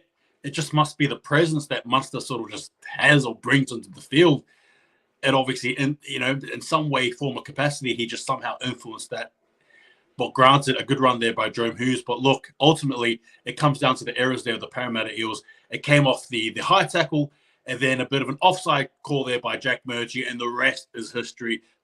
Nick Meany there, scooting off a good pass there from Josh King. And there you go, Melbourne Storm on the board. Gee was. Kick to come as well. Storm are looking, well, surprisingly enough, with Munster on the field, they're looking threatening. And like you said, it's game on. So, Wobblin Jaw, over to you. Meany dots the ice, so it's 6 points all. 8 minutes into the second half now. Oh man, great way to start the NRL season. Junior Polo and Regan Campbell-Gillard can't come back onto the field quick enough for the Parramatta Eels, just quietly. No disrespect to Greg or Jack Murchie, but they haven't looked the same, have they, since Polo's, especially since he's come off the paddock. No, you're right. He definitely adds a lot of punch and a lot of weight. Also, as well as RCG as well. But there you go. Para lining up to kick the ball to the Storm there, and it's all tied up here at Bankwest Stadium. Round 1, game 1. And here we go here with the ball in hand. There's a big hit up here that looks like it's Alec McDonald, and he's no stranger to contact there, as he gets absolutely belted to a degree. And here, ball in hand here, looks like that's Jordan Grant there with the ball, and he gets driven back a little bit there. And again, you have Harry Grant there off to Elias Katoa. Katoa attracts a few defenders. He's trying to cart forward. Bit of a strong run, but also a strong tackle there too by the boys. And a third tackle here. Harry Grant looked forward to me, and he passes the ball there. And it looks like Laura there with the ball in hand. Harry Grant again scooting off dummy half, off to the hands of Jerome Hughes here. And about 10 minutes away from the halfway line here, Melbourne Storm. Fifth and last, big pass over to Cameron Munster. And a big boot here to the Parramatta Eels. Oh, what a tackle by Xavier Coates on Isaac Lumi. Great stuff. Gutherson finds Will Penasini. The Parramatta Eels are going to play the ball on tackle number 2, 5 meters over the 20-meter line. Junior Polo, speak of the devil, he's back onto the paddock. Over the 30-meter line. Hodgson, he now finds Matt Dury, who's had himself a very, very strong club debut. He's going to play the ball beyond the 40-meter line, 8 meters short of halfway. Jack Murchie, can he reach halfway? He does. Last tackle now on halfway midfield, and Hodgson will find Moses. Now Storm the ball there. I was just wincing at Munster attempting to tackle Bowler there. He could barely even grab anyone after that tackle there. And we have Xavier Coates there with the ball running sideways, unorthodox approach there with the ball in hand. And now we have here Nick Meaney there, acting dummy half, straight into the hands here, Warbrick. And again, I'm just worried. I'm really worried about Munster there, really, as Xavier Coates carts the ball up again. Sorry, Raymond Smith this time around. Apologies. Now off to Munster now with the ball in hand. He's trying to juke and dive. Gee whiz. And off to the hands here of Harry Grant, who just about goes through that gap there and about 5 meters out now from the halfway line now. Nick Meaney, acting dummy half, scoots around off the hooking position here, and he's attracts a few defenders, and he's about 50 meters out over the halfway line here. Fifth and last here. Harry Grant goes for a kick. Collected there. And Gutherson takes it and will play the ball 15 meters away from the Melbourne Storm try line. Did Craig Bellamy give him the early season rocket or something? The Melbourne Storm looked good, bro, in this second half. 10 minutes gone, but second tackle now. Isaac Lumi plays the ball on the 20-meter line. Will Penasini carts it up to just shy of the 30-meter line. Tackle number 3 now. Hodgson goes back out right. Junior Paulo carts it. Big run from Junior Paulo. Oh, there could have been a second effort given away there. Fourth tackle now. Gutherson out of dummy half. Weaving, zigzagging. Plays the ball just over a meter or so over the halfway line. And Hodgson finds Moses, and he puts in the kick. And it's going to be collected here in the breadbasket, safely in the hands there of Nick Meaney, who's been very good this night here. He runs straight into Hodgson there, met well there by Parramatta Eels. As you sort of see Munster again with the compound fracture there, the arm bandage. And again, Raymond Smith there. No, sorry, Xavier Coates there with the ball in hand. And about on their 30-meter line here of Melbourne Storm. Donu Maipe running off dummy half there. And he goes for a scooting run. He manages to break off one tackle. And he runs just about nearly 10 meters there. And Harry Grant here, looking left, right, centre, goes up for a bit of a pass here. And this is Christian Welch. And he's nearing the halfway line here. He's over the halfway line now. Well, fourth tackle to go now. Melbourne still with the ball in hand here. Out wide here to Raymond Smith. Puts out the don't argue there. But it's somewhat grabbed. No, he's a bit of a tussle, a bit of a struggle. But he manages to get put on the ground there. And Harry Grant off to Jerome Hughes there with a big punt. Big kick there. Well done, Isaac Lumi. That's a great take under pressure. Trent Liero was right on top of him. All right, they're struggling to make some territory gains here, the Parramatta Eels. Well, Penasini, tackle number 2, just over the 20-meter line. Hodgson continues the ball to go out right to Micah Sevo, who has himself a big carry. Has 3 defenders on him. Ball continues to go out left. Dylan Brown is going to get tackled just over the 40-meter line, 8 shy of the halfway line. Hodgson finds Regan Campbell-Gillard, who's back on the field. And again, third tackle in a row, or third set in a row for the Eels, where they're going to be completed on the halfway line as Moses puts in a kick. A very good defensive effort there from the Storm in the last 3 exchanges there with the ball in hand. And we have Nick Meaney here, again, trying to punch his way through the line here, but it's met well there by a very strong defensive line there in the Parramatta Eel. And we have a bit of a pass there. Thought it might be straight into Xavier Coates here. A bit of reverse there. Centre passing inward into the winger as opposed to outward. And now we have here Donald Maipe again, acting dummy half, straight into the breadbasket here.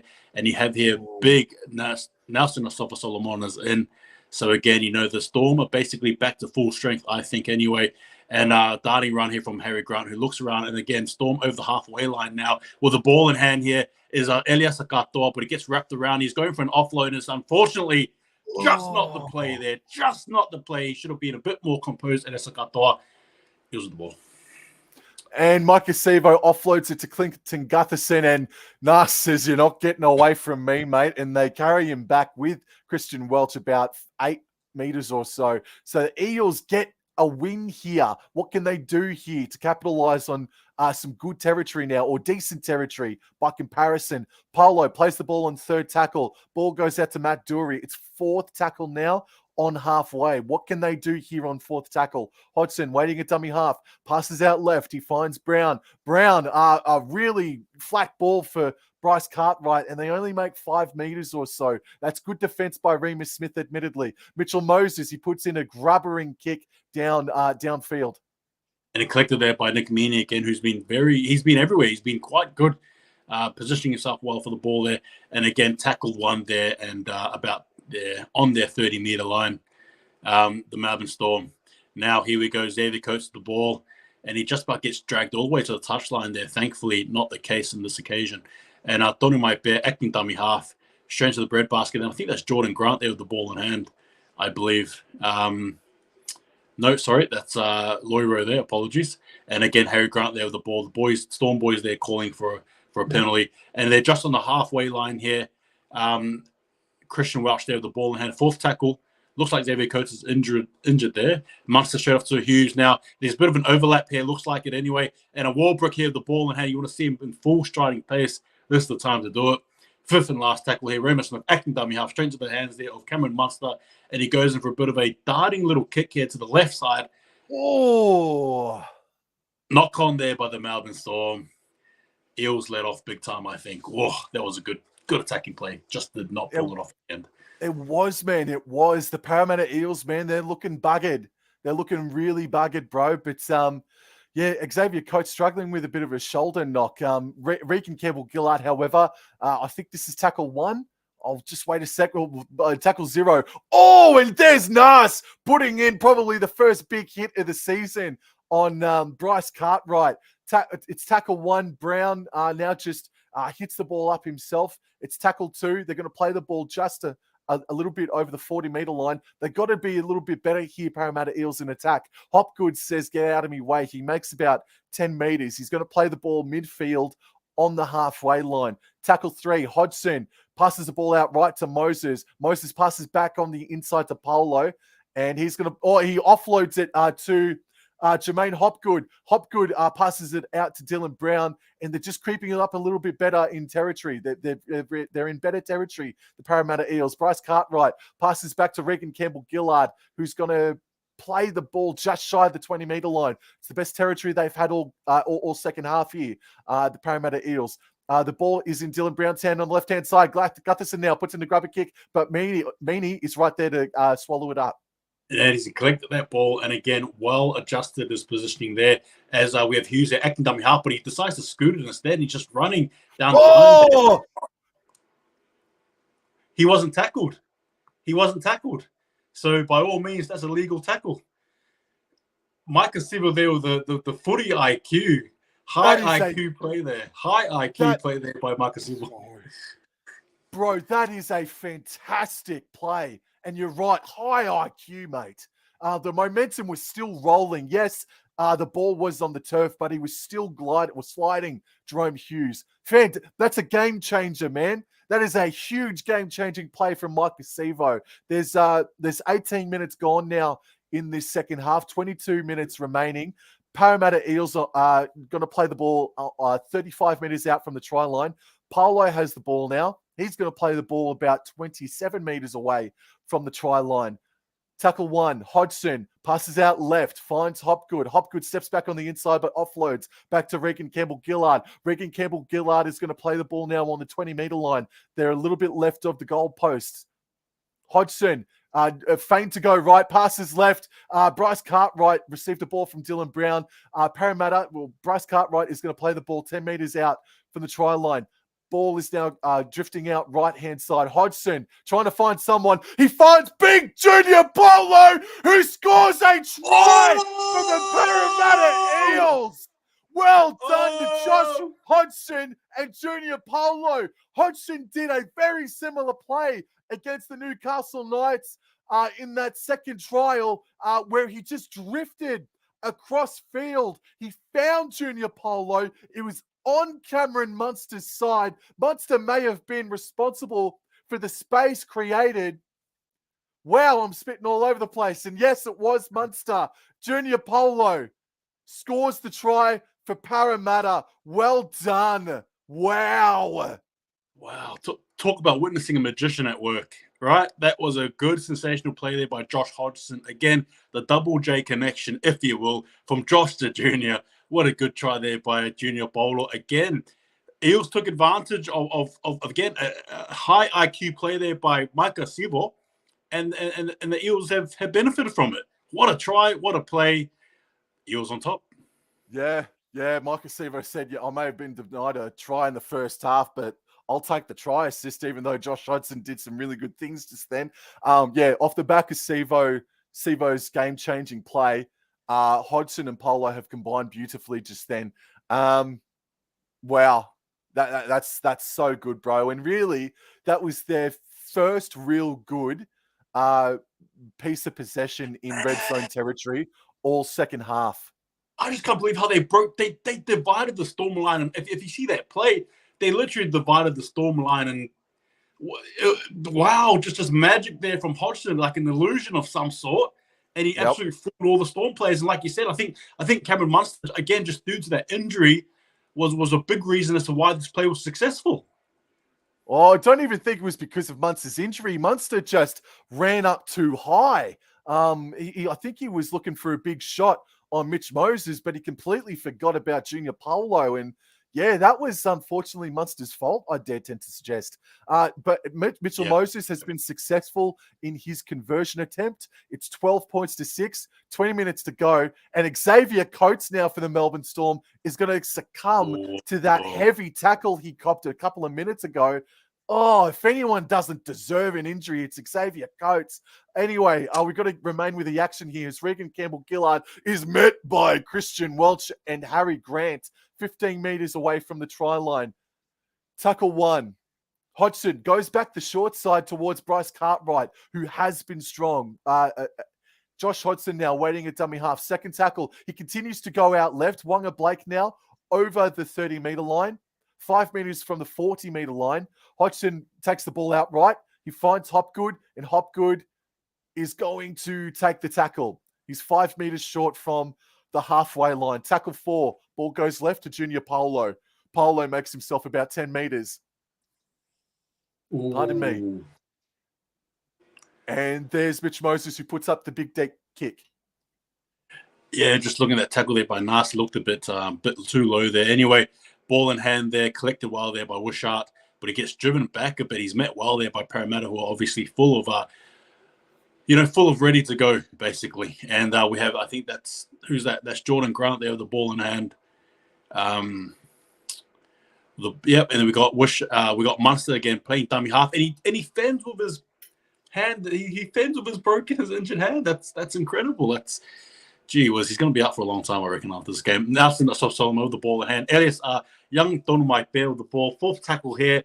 Storm just not looking as good as they did about 5 minutes ago. Again, there's definitely been a momentum shift with Munster with the ball in hand of the halfway line, just about with Raven Smith with the ball. And again, was just as he was about to break a tackle there.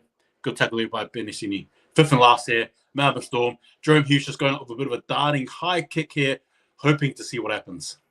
Oh, that's a good kick chase by Harry Grant. Gutherson takes the ball, and Munster's there to complete the work. This is such a good performance by Munster. Isaac Lumi now is met solidly by Nelson Solomona, who makes the error, causes the error, and he's going to score the try. Whoa!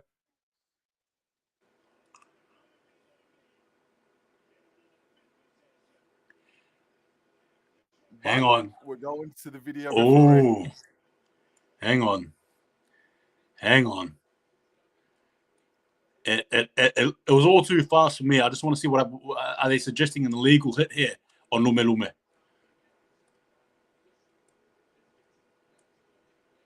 Oh no, it's not going to be a try because it came off Josh King. So, yes. There you go. Yeah. So I think the Melbourne Storm will get possession here, but it's going to be a double knock on. And Nelson Solomona picked it up from an offside position as well. So it's going to be no try, but I think the Storm are going to get the ball back. Look, I might be wrong completely, but if I look at the replay, I might argue and say maybe Eels still have the ball. I don't know. Unless it was obviously a definite knock on from Lume, which appears to be the case. But it looks like it will be Storm ball there. Look, that was leading up to be a very sensational try until it got called back. But gee whiz, again, just shows you just how quick the Storm can attack you. Just again, doesn't matter where you are, what you're doing, how strong you're looking against the Storm. You can never be sure They really are a good team. And again, Storm the ball about 10 meters out from the ball off the scrum here. And Munster with a bit of a show and go into the hands here. And it's a score just like that. Young Toro Mai Bear scores a try off very well. I can't. Well, there you go. I'm lost for words there. It was a good try. Well, that was a beautiful dummy by Cameron Munster. That was a show and go. And he draws in a defender there, Lume. Unfortunately, just doesn't hold him there. And young Toro Mai Bear goes over there for a try. Kick to come, but Storm 10 now. Eels 12, Storm 10. Hold the ball, mate. I've got to say, I'm sorry to I single out a player, but Isaac Lumi's defense, mate, all game has been questionable. And he looks like he's been gassed for about 10, 15 minutes now. And keep in mind, that's the same. Correct me if I'm wrong. That's Xavier Coates' edge. No, it's not Xavier Coates' edge, sorry. But still, the fact remains, in my opinion, that Lumi, bro, he's becoming a liability the longer that this game goes on. Yeah, well, we initially saw, right? Granted, it wasn't a try, but there was a knock on there. Luckily, he came off Josh King. And then, again, obviously, as you mentioned, his defensive woes. There was not much he could do there. What do you call it? Just wasn't positioning himself well. And Tony Mai Bear again scored. He absolutely just is not there, is he? We got a comment here by Professor XR. Cowboys taking it out this year with a bit of a sly little look there as well to the side. Looking, saying that we got Meany here lining up for a kick, and he goes for it, and he gets it in. And it's 12-all, and we have an absolutely barnstorming game here. And here we go. It's a draw. It's just when you think, the Eels are slipping away, pun intended, the Storm just come right back, right? They're just back at it again, and goodness me, it seems to be the case again. Well, Brad Arthur, the team, the Parramatta Eels, they need to realise they need to help Isaac Lumi. Something needs to change, man, or I don't know, bro. But the Melbourne Storm, they have probably been the better team of the second half. The Parramatta Eels were just lucky to score a try with some off the back of great defensive play by Mike Acevo. 12 points all with 16 minutes to go in the first game of the season. You freaking beauty. That's it. This is exactly what we're hoping for. Exactly what we got. A beautiful rugby league game here. And Christian Welch again with the ball. He only knows one way, and that's straight up the guts there. Melbourne Storm there, the first tackle here. And Harry Grant there, shout out to Nelson Asafa Solomona, who's had a very big impact in the second half as well, especially being able to assist there in many different ways there again. And Lorio there with the ball in hand as he cuts it up forward. And again, over the 30-meter line now of the Melbourne Storm. And he steals a little bit more there as well. And we have Munster there, almost being done there for obstruction, and he lands right in his combat. I'm just worried, what's going to happen after this game? Was it really worth it in the end? We'll see what happens. And again, Josh King there, and about 5 meters away from the halfway line here. Bit of a better defensive set here for the Parramatta Eels. And again, Jerome Hughes there with the big ball. Just a big kick up in the air and see what happens. Oh, man, a lot of pressure on Mike Acevo there. But Mike Acevo, Mike Acevo. No. Nah. Play the ball, son. Quickly. Oh, that might come back and bite them. That extra bit of play by Sevo. Wonga Blake now, I believe it is. Going to play the ball now on the 20-meter line. Bryce Cartwright now. He is going. That's a great run from him. 30-meter line. He's going to play the ball. Midfield. Hodgson passes out right. He finds Moses. And there is jersey number 14 for the Parramatta Eels.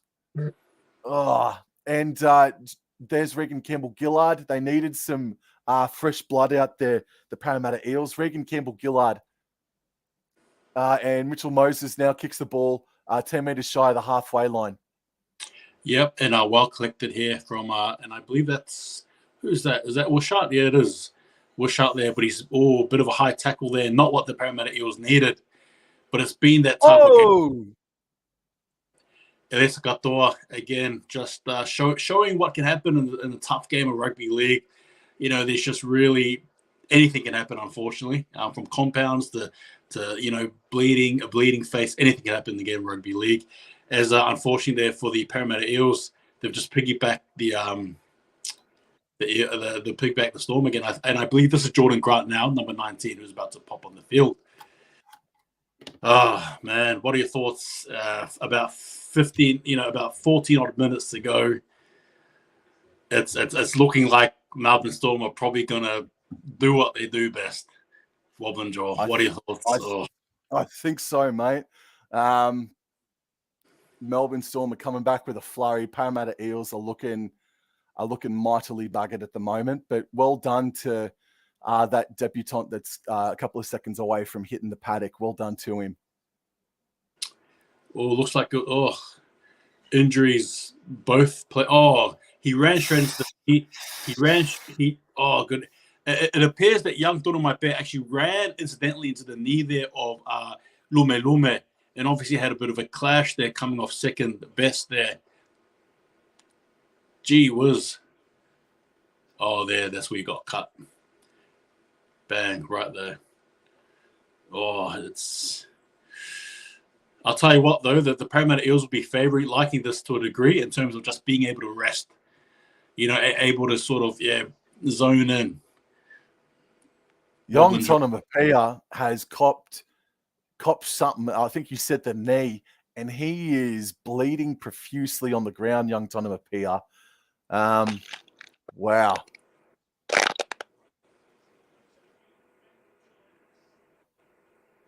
Yeah, no, we're all going to take another minute here. So, alrighty. So tackle number 1, Melbourne Storm are going to be on the attack. 35 meters out from the try line in a minute.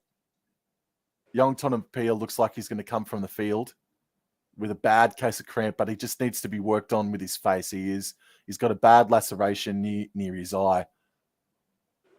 Less than 14 minutes to go. And the Melbourne Storm are going to be on the attack. And they look the better. They look the better at the moment. I'll tell you what, if you're a Parramatta fan, you got to be nervous. You've definitely got to be nervous here. If you're a Melbourne Storm fan, however, you can sense that a bit of optimism in the air. And again, 13 minutes and 39 seconds to go exactly. Tackle 1 here. About 5 meters over the halfway line here. Melbourne Storm with the ball in hand, straight to Nelson Asafa Solomona, and he's going to have a big carry there and about 5 meters on that ball there. And Harry Grant here with the ball. Dummy half goes off out to a big, and this is Jordan Grant, his debut run. Well done. Good on you, Jordan Grant. And now Harry Grant there with the ball. He goes out right this time here. Wishart attracting a few defenders, opting to try and do something, but is tackled there. And again, Harry Grant there with the ball. 4th tackle here. Now darting off dummy half here, and he runs, attracts a few defenders, and about 5 meters away from the try line here. Now Melbourne Storm looking hot on the attack with a 5th and last to go.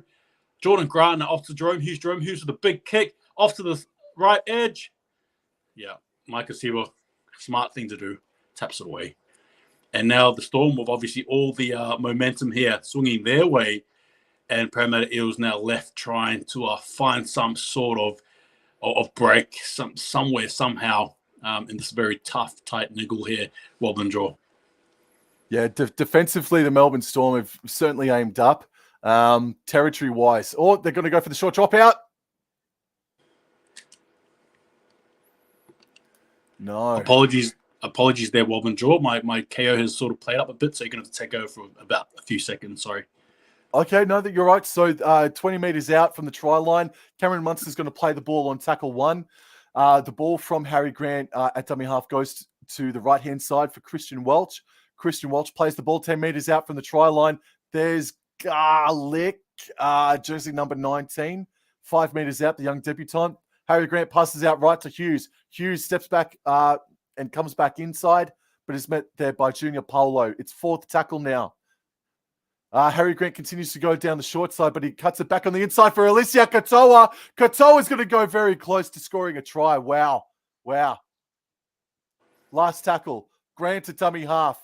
Passes out left to Jerome Hughes. Munster Munster out to Meaney, and Meaney just drops the ball cold. Oh, and Mitchell Moses had visions of going 80 meters there. Oh, man.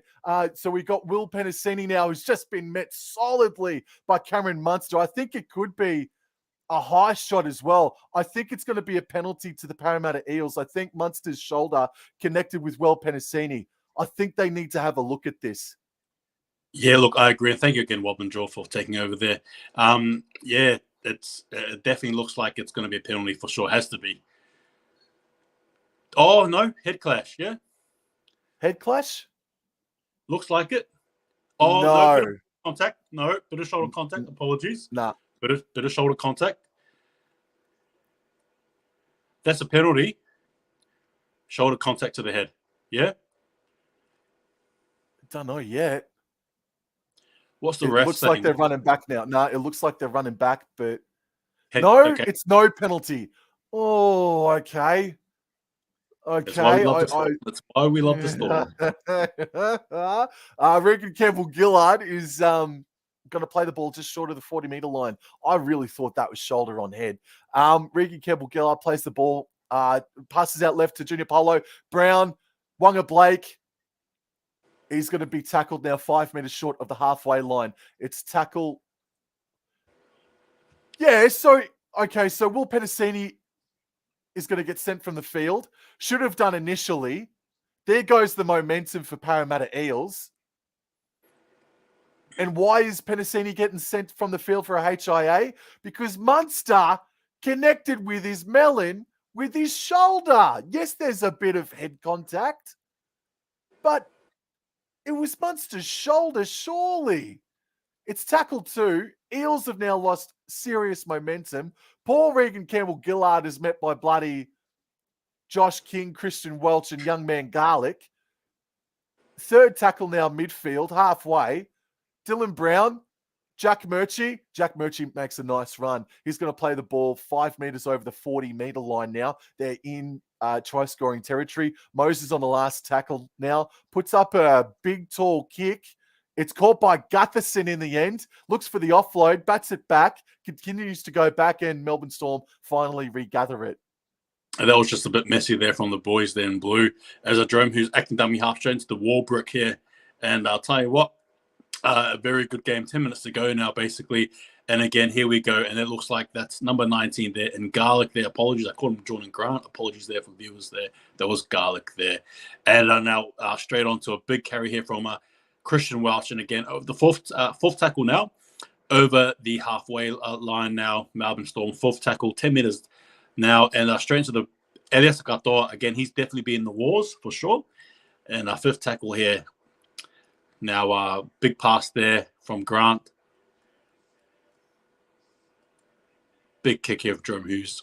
Wow. And it's just taken there by Wonga Blake. That was I don't know what Trent Liero for the Melbourne Storm was doing there. There's Gerard Momosia, a convert from the Newcastle Knights. And the ball, they've picked up the pace here a bit, the Parramatta Eels. Bryce Cartwright now. Okay. And Clint Gutherson now on the third tackle, scoots out a dummy half. He's going to play the ball now short, or just on the 40-meter line. Hodgson passes right to Regan Campbell-Gillard. Campbell-Gillard makes about 8 meters. It's last tackle now. Couple meters shy of the halfway line. Moses runs, puts in a long grubber kick now. Hold the ball. Yep, and Meaney lets it bounce. That probably wasn't a bad option there for Mitch Moses to make there. What are your thoughts on that one there? Good play. Yeah, just a bit of a breather, man. The Parramatta Eels have only had 2 sets of 6 that really they've had an opportunity to be in try-scoring territory, and one of them they converted, admittedly. So defensively, the kicking game, the territory game by the Melbourne Storm has been really, really high. Really good stuff to keep them out of their territory, bro. Yeah, no, I agree with you there. As Warbrick just takes the carry there. First tackle there for the Storm. Now Grant's off to and again, another big run there from Katoa. Second tackle set about on their 20-meter line, 30-meter line, so apologies. Now Jerome Hughes trying to dart left, right, center. But again, a good tackle there from Bryce Cartwright. Now Harry Grant there. Big pass off to big Josh King, who's been a little bit silent the last 10 minutes. but I'm sure we'll see more of them there injected here. Jerome Hughes the ball and out to Munster over the halfway line here. Munster has no other choice but to just take the carry, take the ball. Gee whiz, and he's doing everything he can to just not land or touch that hand of his. And oh, goodness me. And last play here, and Jerome Hughes there with the big kick up in the air. Well, I guess the question now is, when do you start going for the field goal? It's 12 points all, 7 minutes remaining. Mike Acevo is going to play the ball just shy of the 20-meter line. Wonga Blake only able to make a few more meters. The Melbourne Storm here, they're looking strong. Wonga Blake, tackle 2, going to play the ball. He gets up holding a wrist, Wonga Blake, but Polo staying with the action will play the ball on 3rd tackle on the 30-meter line. Hodgson continues to phase out right. Drama Mosia is cut down by Nelson Asafa Solomona. Josh Hodgson passes out left to Clint Gutherson. Gutherson is going to play the ball on the halfway line. He's holding his face. Gutherson's going to stay down here, is he? He's not going to play the ball. He reckons he got poked in. Oh, no, he's been poked in the eye. He's been poked in the eye. I'm sure we'll hear more about that after the game even as well. We'll see what happens. Goodness me. Oh, Tyron Wishart makes an error. Oh, knock on.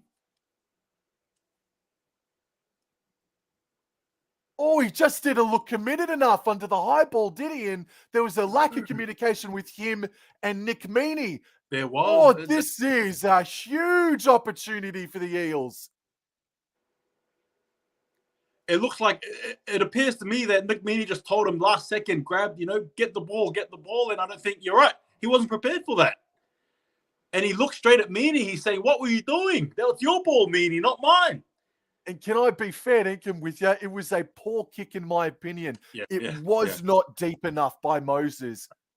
But from the scrum, the ball goes out left. Moses, Brown, Mike Acevo. Mike Acevo puts in a grubber kick on the first tackle. Oh, no, that's just too much. It's all too much from the Eels again. Let off there big time. Let off big time there. Melbourne Storm would be thankful that the Eels are playing exactly the way that they are. And again, Nelson Asafa Solomona there with the ball just makes about 4 meters in that run there.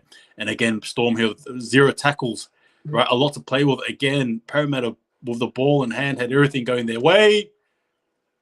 Knock on! He's knocked on! Oh, Parramatta, you got to do better now, man. Come on. Oh, that knocked me off a little bit. Hold the ball. I'm perplexed. I don't know what's going on anymore. Oh, was there a strip? I'll tell you what, there could have been some hands in there, but they don't have a captain's challenge, Melbourne Storm. Parramatta Eels are going to have a scrum win here. Midfield, 30 meters out. Strike me pink. The ball goes out left again. Dylan Brown. Cartwright.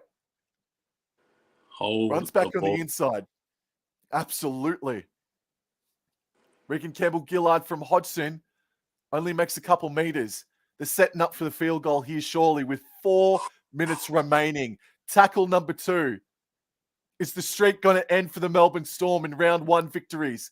It's been over 20 years now. Hopgood. He's going to play the ball. Hodgson out left to Campbell-Gillard. Campbell-Gillard is going to play the ball on the 10-meter line. Have they gone too late? Have they gone too close? Hodgson passes way back on the inside to Mitch Moses. Oh, and it's not high enough. It's been deflected by the Melbourne Storm. And Alicia Katoa catches the ball. They survived the Melbourne Storm. Wow. What a... Oh. Katoa. Wow, a lot of pressure there by the Melbourne Storm. Absolutely there was. Look at that. Every single player there had their hands up. And unfortunately hit a Melbourne Storm player there. And Katoa there with a nice collection there of the ball. But unfortunately he's gone down a bit of a cramp. Gee whiz. It just looked like Parramatta Eels were just running out of attacking options there. I don't know what's going on there. Anyway, Melbourne Storm. 3 minutes 22 to go exactly. And a big run there by Warbrick here. And again, Harry Grant with the ball. goes out wide here, goes out to there was like Garlic there, number 19 for the Melbourne Storm, and the third tackle set here. Harry Grant coming off. Oh, that's and a big forward run. pass. Forward pass. Yep, that was a forward pass. And again, Melbourne Storm just running off here, over the halfway line here. Fourth tackle set. And they made a good carry there through Nick Meany, I think, put off about 15 meters on that run there. Big pass there over to Munster, who's going to go left, right, center. And he's going to try something pretty, but it just doesn't pay off for him. No, he put in a grubber kick for himself that only went 5 meters forward. But Matt Dury, who has had a very solid game tonight, oh man, I've just tongue-tied myself. Saves the day for the Eels. Wonga Blake, tackle number 2. Junior Polo now over the halfway line just. Oh man, golden point extra time in the first game of the season. Oh, man. Regan Campbell-Gillard over the 40-meter line now. They're 39 meters away. It's fourth tackle. Jermaine Hopgood is going to play the ball on the 30-meter line. Is it going to go to field goal or... No, Hodgson goes back on the left to Dylan Brown. He's going to run. Bryce Cartwright knocks the ball on, and Jerome Hughes is there to gather it up. Oh, don't give it... No, that's Hughes that... No, that was Hughes that was trying to blood a penalty. What's happening here? Yeah, it's just to play the ball. Yeah, just What's play on. Here? Yeah, just to play the ball. Yeah. Jerome Hughes, I think, was trying. Yeah. Melbourne Storm are going to have an opportunity here with 90 seconds remaining.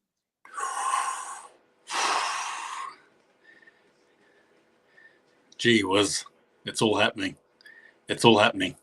Here we go now. Melbourne with the ball here. Melbourne Storm just over their 20-meter line now here, the Melbourne Storm. And now Harry Grant off to a big run there from Ramus Smith, attracting a few defenders. And again, Melbourne Storm kiting up. And you see young Thornton might be there. Looks like he's about to be on the field again. Good run there by, looks like, Josh Loiro. And an incorrect play of the ball. Oh. McDonald there. It's a penalty to Melbourne. Can he challenge it? I mean, they can, but I think Hodgson did. I think he had his foot there trying to fight. Oh, I think Hodgson actually has absolutely buggered it. I think he has. On initial glance. So we're just watching the replay here, guys, to see what Josh Hodgson has done. And again, welcome to all you viewers there, 55 of you guys. Hope you guys well. Hope you guys are enjoying the absolute classic game here that's being put on display. Oh, look,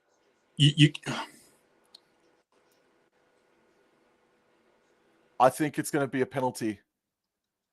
Yeah, it has to be. There's just no option. Yeah, it is. It's unsuccessful. And do you go for the penalty goal from about 40 meters out? Oh, no, are they 60 meters out? No, well, then you just got to kick it forward then, don't you? Oh, yes, man. Hodjo, mate.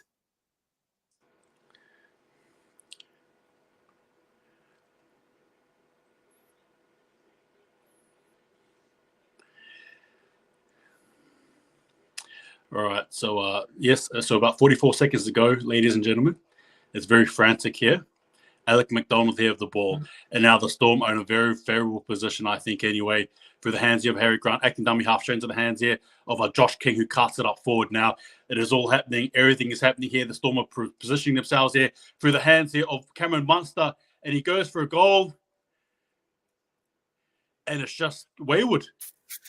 Wow, we are going to Golden Point extra time in the first game of the season. Mike Acevo, 10 seconds. There's been a penalty that's been given away. There's not going to be any time to do anything. Surely. So there's been a penalty given away. There's going to be a tap on halfway. You think Moses is going to go for a 55-meter field goal attempt? No. No, he's going to put up a massive bomb that's going to go 10 meters forward. It's batted back by Gutherson, lands in the hand of the debutant Garlic. It's got Munster's hand. It's gone back to Munster. Munster, I thought, was tackled on the ground. He offloads it. The ball now is in Warbrick's hand. It's in Alicia Katoa's hands now. and he's just going to die. We're going to golden point extra time in the first game of the season. Wow. Welcome back, Rugby League. Welcome Wow. back. It is now, for those of you who are unaware, it is now, the game is finished. However, it is going to go to golden point, extra time, sorry. Give me 2 seconds, Sam, while I try and work my charging. All right, I'm just using my phone for this one here, so I need this to carry on. So give me 2 seconds. That's all right. So the Parramatta Eels, in my opinion, were the best side of the first half. Melbourne Storm have been the best side of the second half, and they've just been so direct and so hard running, faster, a lot more faster than the Parramatta Eels. We're just seeing here some replays now. Moses had an opportunity with 3 minutes to go to score a field goal, but Nelson Asafa-Solomona was who's obviously the size of an oak tree, was able to deflect the attempted field goal. And it landed back in the lap of the Melbourne Storm. And then with less than 30 seconds to go, there was an attempt there by Cameron Munster, but it sprayed out to the left. I mean, deep down, look, it's easy to say this now that we're in hindsight mode, hold the ball.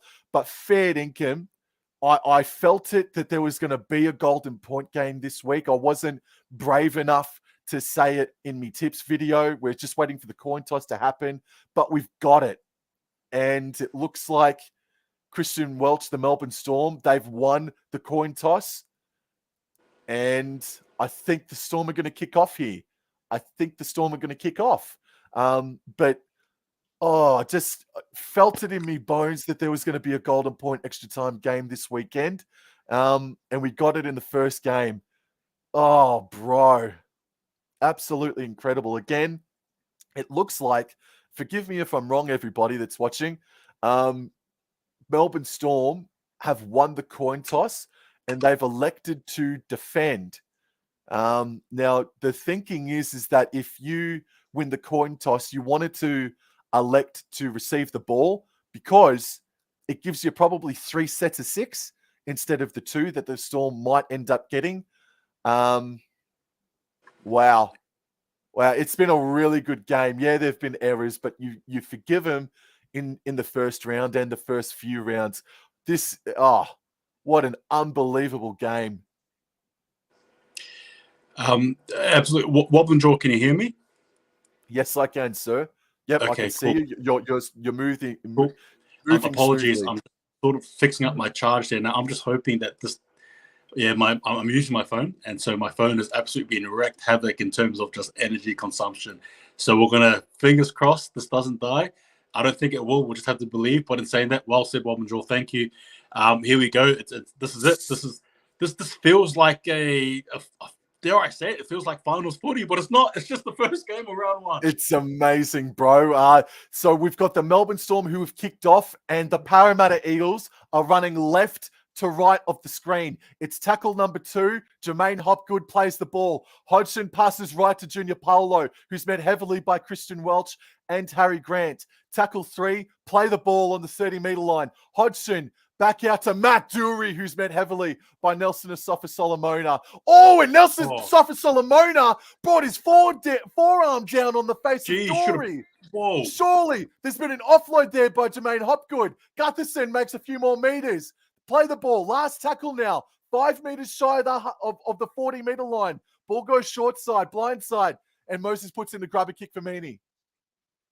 And collected there by Meaney. Geez, that should have been a penalty in my opinion. Again, just not. Wow. Anyway, the ball in hand there. Munster acting dummy half straight into the breadbasket there. Well collected by, appears to be Loiro there.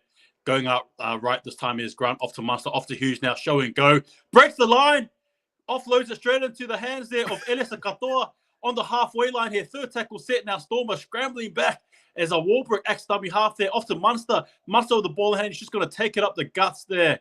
And he's just going to absolutely go for a tackle. And he gets tackled there. 4th tackle here. Storm in a bit of a good position here through the hands of Alex McDonald. But again, desperate defense there by the Eels. And you think they're going to go for it. Here we go. Nick Meaney. Oh! He's missed. Nick Meaney has missed. It's play on. There's 3 minutes to go in first half of Golden Point extra time. He should have Hodgson got gets that. the ball. Taps the ball. He should have. He had all the time in the world. Campbell Gillard is going to play the ball just shy of the 30-meter line. Tackle 0. Ball goes out left. Brown, Cartwright. Cartwright plays the ball on the 40-meter line. Brown passes back in field to Jermaine Hopgood. Hopgood plays the ball 5 meters short of the halfway line. Tackle 2. Junior Polo. Oh, bad pass. Bad pass to Moses. But Moses is going to arch his run. Finds Brown, and Brown knocks it on. Oh, my God. Now Jerome Hughes has got the ball. Hold the ball. Wow. Talk about blundering. Talk about blunders. Talk about mishaps. Talk about moments. Melbourne Storm here with the ball. Warbrick here, acting dummy half. And he's going to cart it at least a bit, 6 meters there in that run. And again, first tackle set, and they're over the 30-meter line already now, the Storm. This is looking like it's going to be a Storm win. Whether you like it or not, this is looking like it's going to be. And again, big pass there. Welch, they virtually run from the goal sticks, the goalpost now. It's anyone's to kick here. Straight to the, no, a bit of a scooting run here from Harry Grant, and he scores! The Storm win!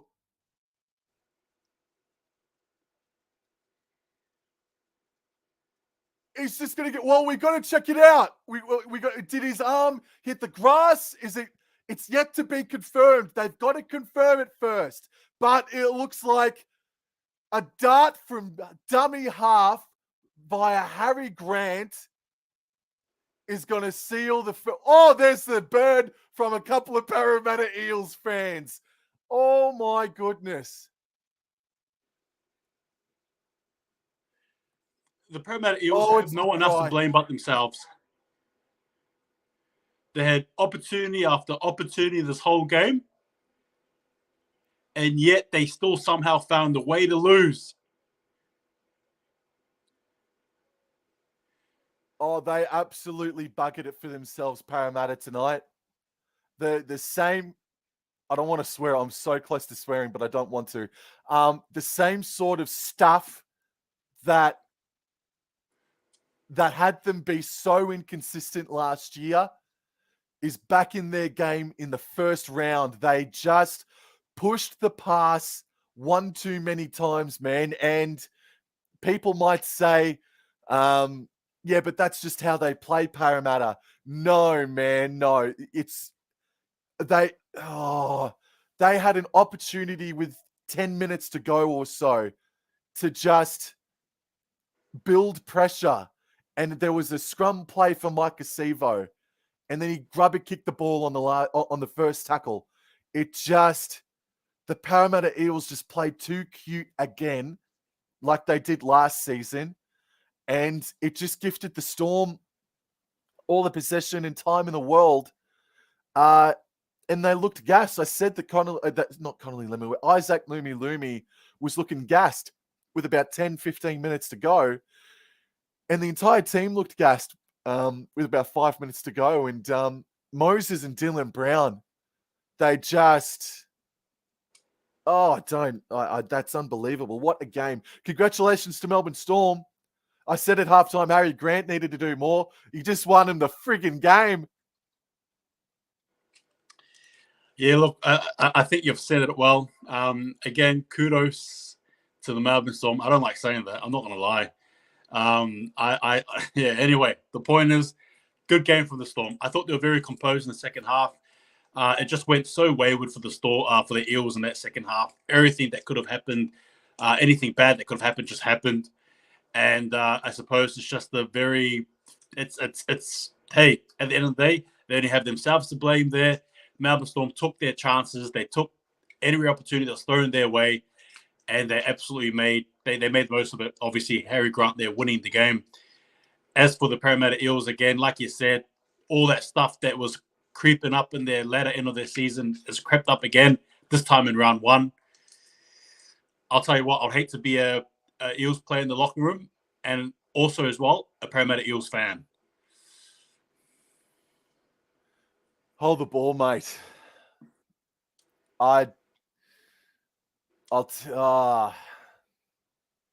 I'm so sorry. Like I'm kind of stunned because the Eels were just so good in that first half. They looked, even though it was only 6-0, they looked so good, and they should have ran away with it. They should have done better and been better. Credit to Cameron Munster, though. We put him in his grave at halftime because of his compound fracture, and he ended up playing in the second half. And just some of his classy touches, he ended up having a try assist to young Tonomapia in that second half. So Munster was outstanding. I think he is the man of the match. Harry Grant may have gotten the match winner, but I think Cameron Munster is my man of the match tonight. Yeah, look, I'm going to have to agree with you. His on-field presence, and again, obviously adding more to his heroics was the injury that he sort of battled his way through. Now, I sort of mentioned this throughout the game as we sort of wind this up again. What an excellent game, regardless of who won, who lost. What a game to start things off with. My question, though, is Munster, what happens now with this injury, and has he done long-term damage to it in terms of this season?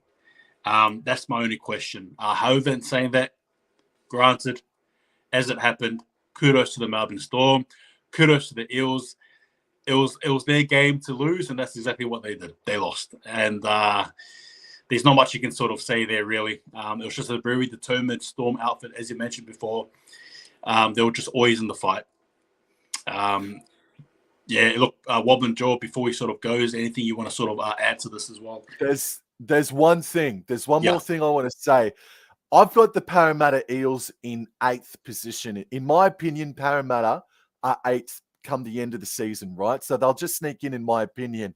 But they have the bye in the final round of the season, and they may need to rely on a win or two, or they will probably need to rely on a couple of wins and losses by other teams in that final round. And these 2 competition points for the Parramatta Eels might be exactly what bites them in the ass come that final round of the season, hold the ball. It's only round 1, but that was Eels' game, bro. That was the Eels' game. Yeah, absolutely agree. And look, with that said as well, we also need to acknowledge the Storm as well have carried on that sensational record. So from 2021 to 2023, they are yet to lose a round 1 game. You want to talk about excellence? You want to talk about execution, just straight class? While you're looking at them, the Melbourne Storm, you can never write them off. I think there was a few tipsters out there who probably were leaning towards the Eels, and they just basically made a lot of us look silly, as they do, because they are the Melbourne Bloody Storm. In saying that, though, Wobblin Jaw, thank you again for today. Is there anything you want to say in regards to your channel, your self-promotion, or please do so, and then we'll probably wrap this up as well. What a game of rugby league. Oh, no. Everybody that's watching, if you haven't already, please subscribe and like Hold the Ball's content and channel. And if you want to, come on over and give my channel a crack. But I think the next video that I'll be doing, mate, is a reaction, not watch along, but a reaction to the Cowboys game on Saturday night. So that's my next piece of content. But wow, what the bar's been set, bro, pretty damn high. It has been, and the next game to follow that is the Warriors and Knights. So okay.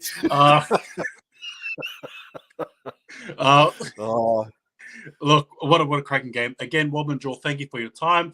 Again, ladies and gentlemen, please do yourselves a massive, huge favor, a huge compliment, and go subscribe to our Wobblin Jaw Sports Channel, again, on Instagram, as well as Twitter, as well as YouTube is there as well for all your primarily dominantly rugby league, but also other sports you may dabble in, whether that be a bit of the rugby union, a bit of the AFL for any of you footy fans out there, as well as various other sports, football as well. I believe you're going to be covering the soccer as well this year. I believe, is that the case? Apologies if you're not.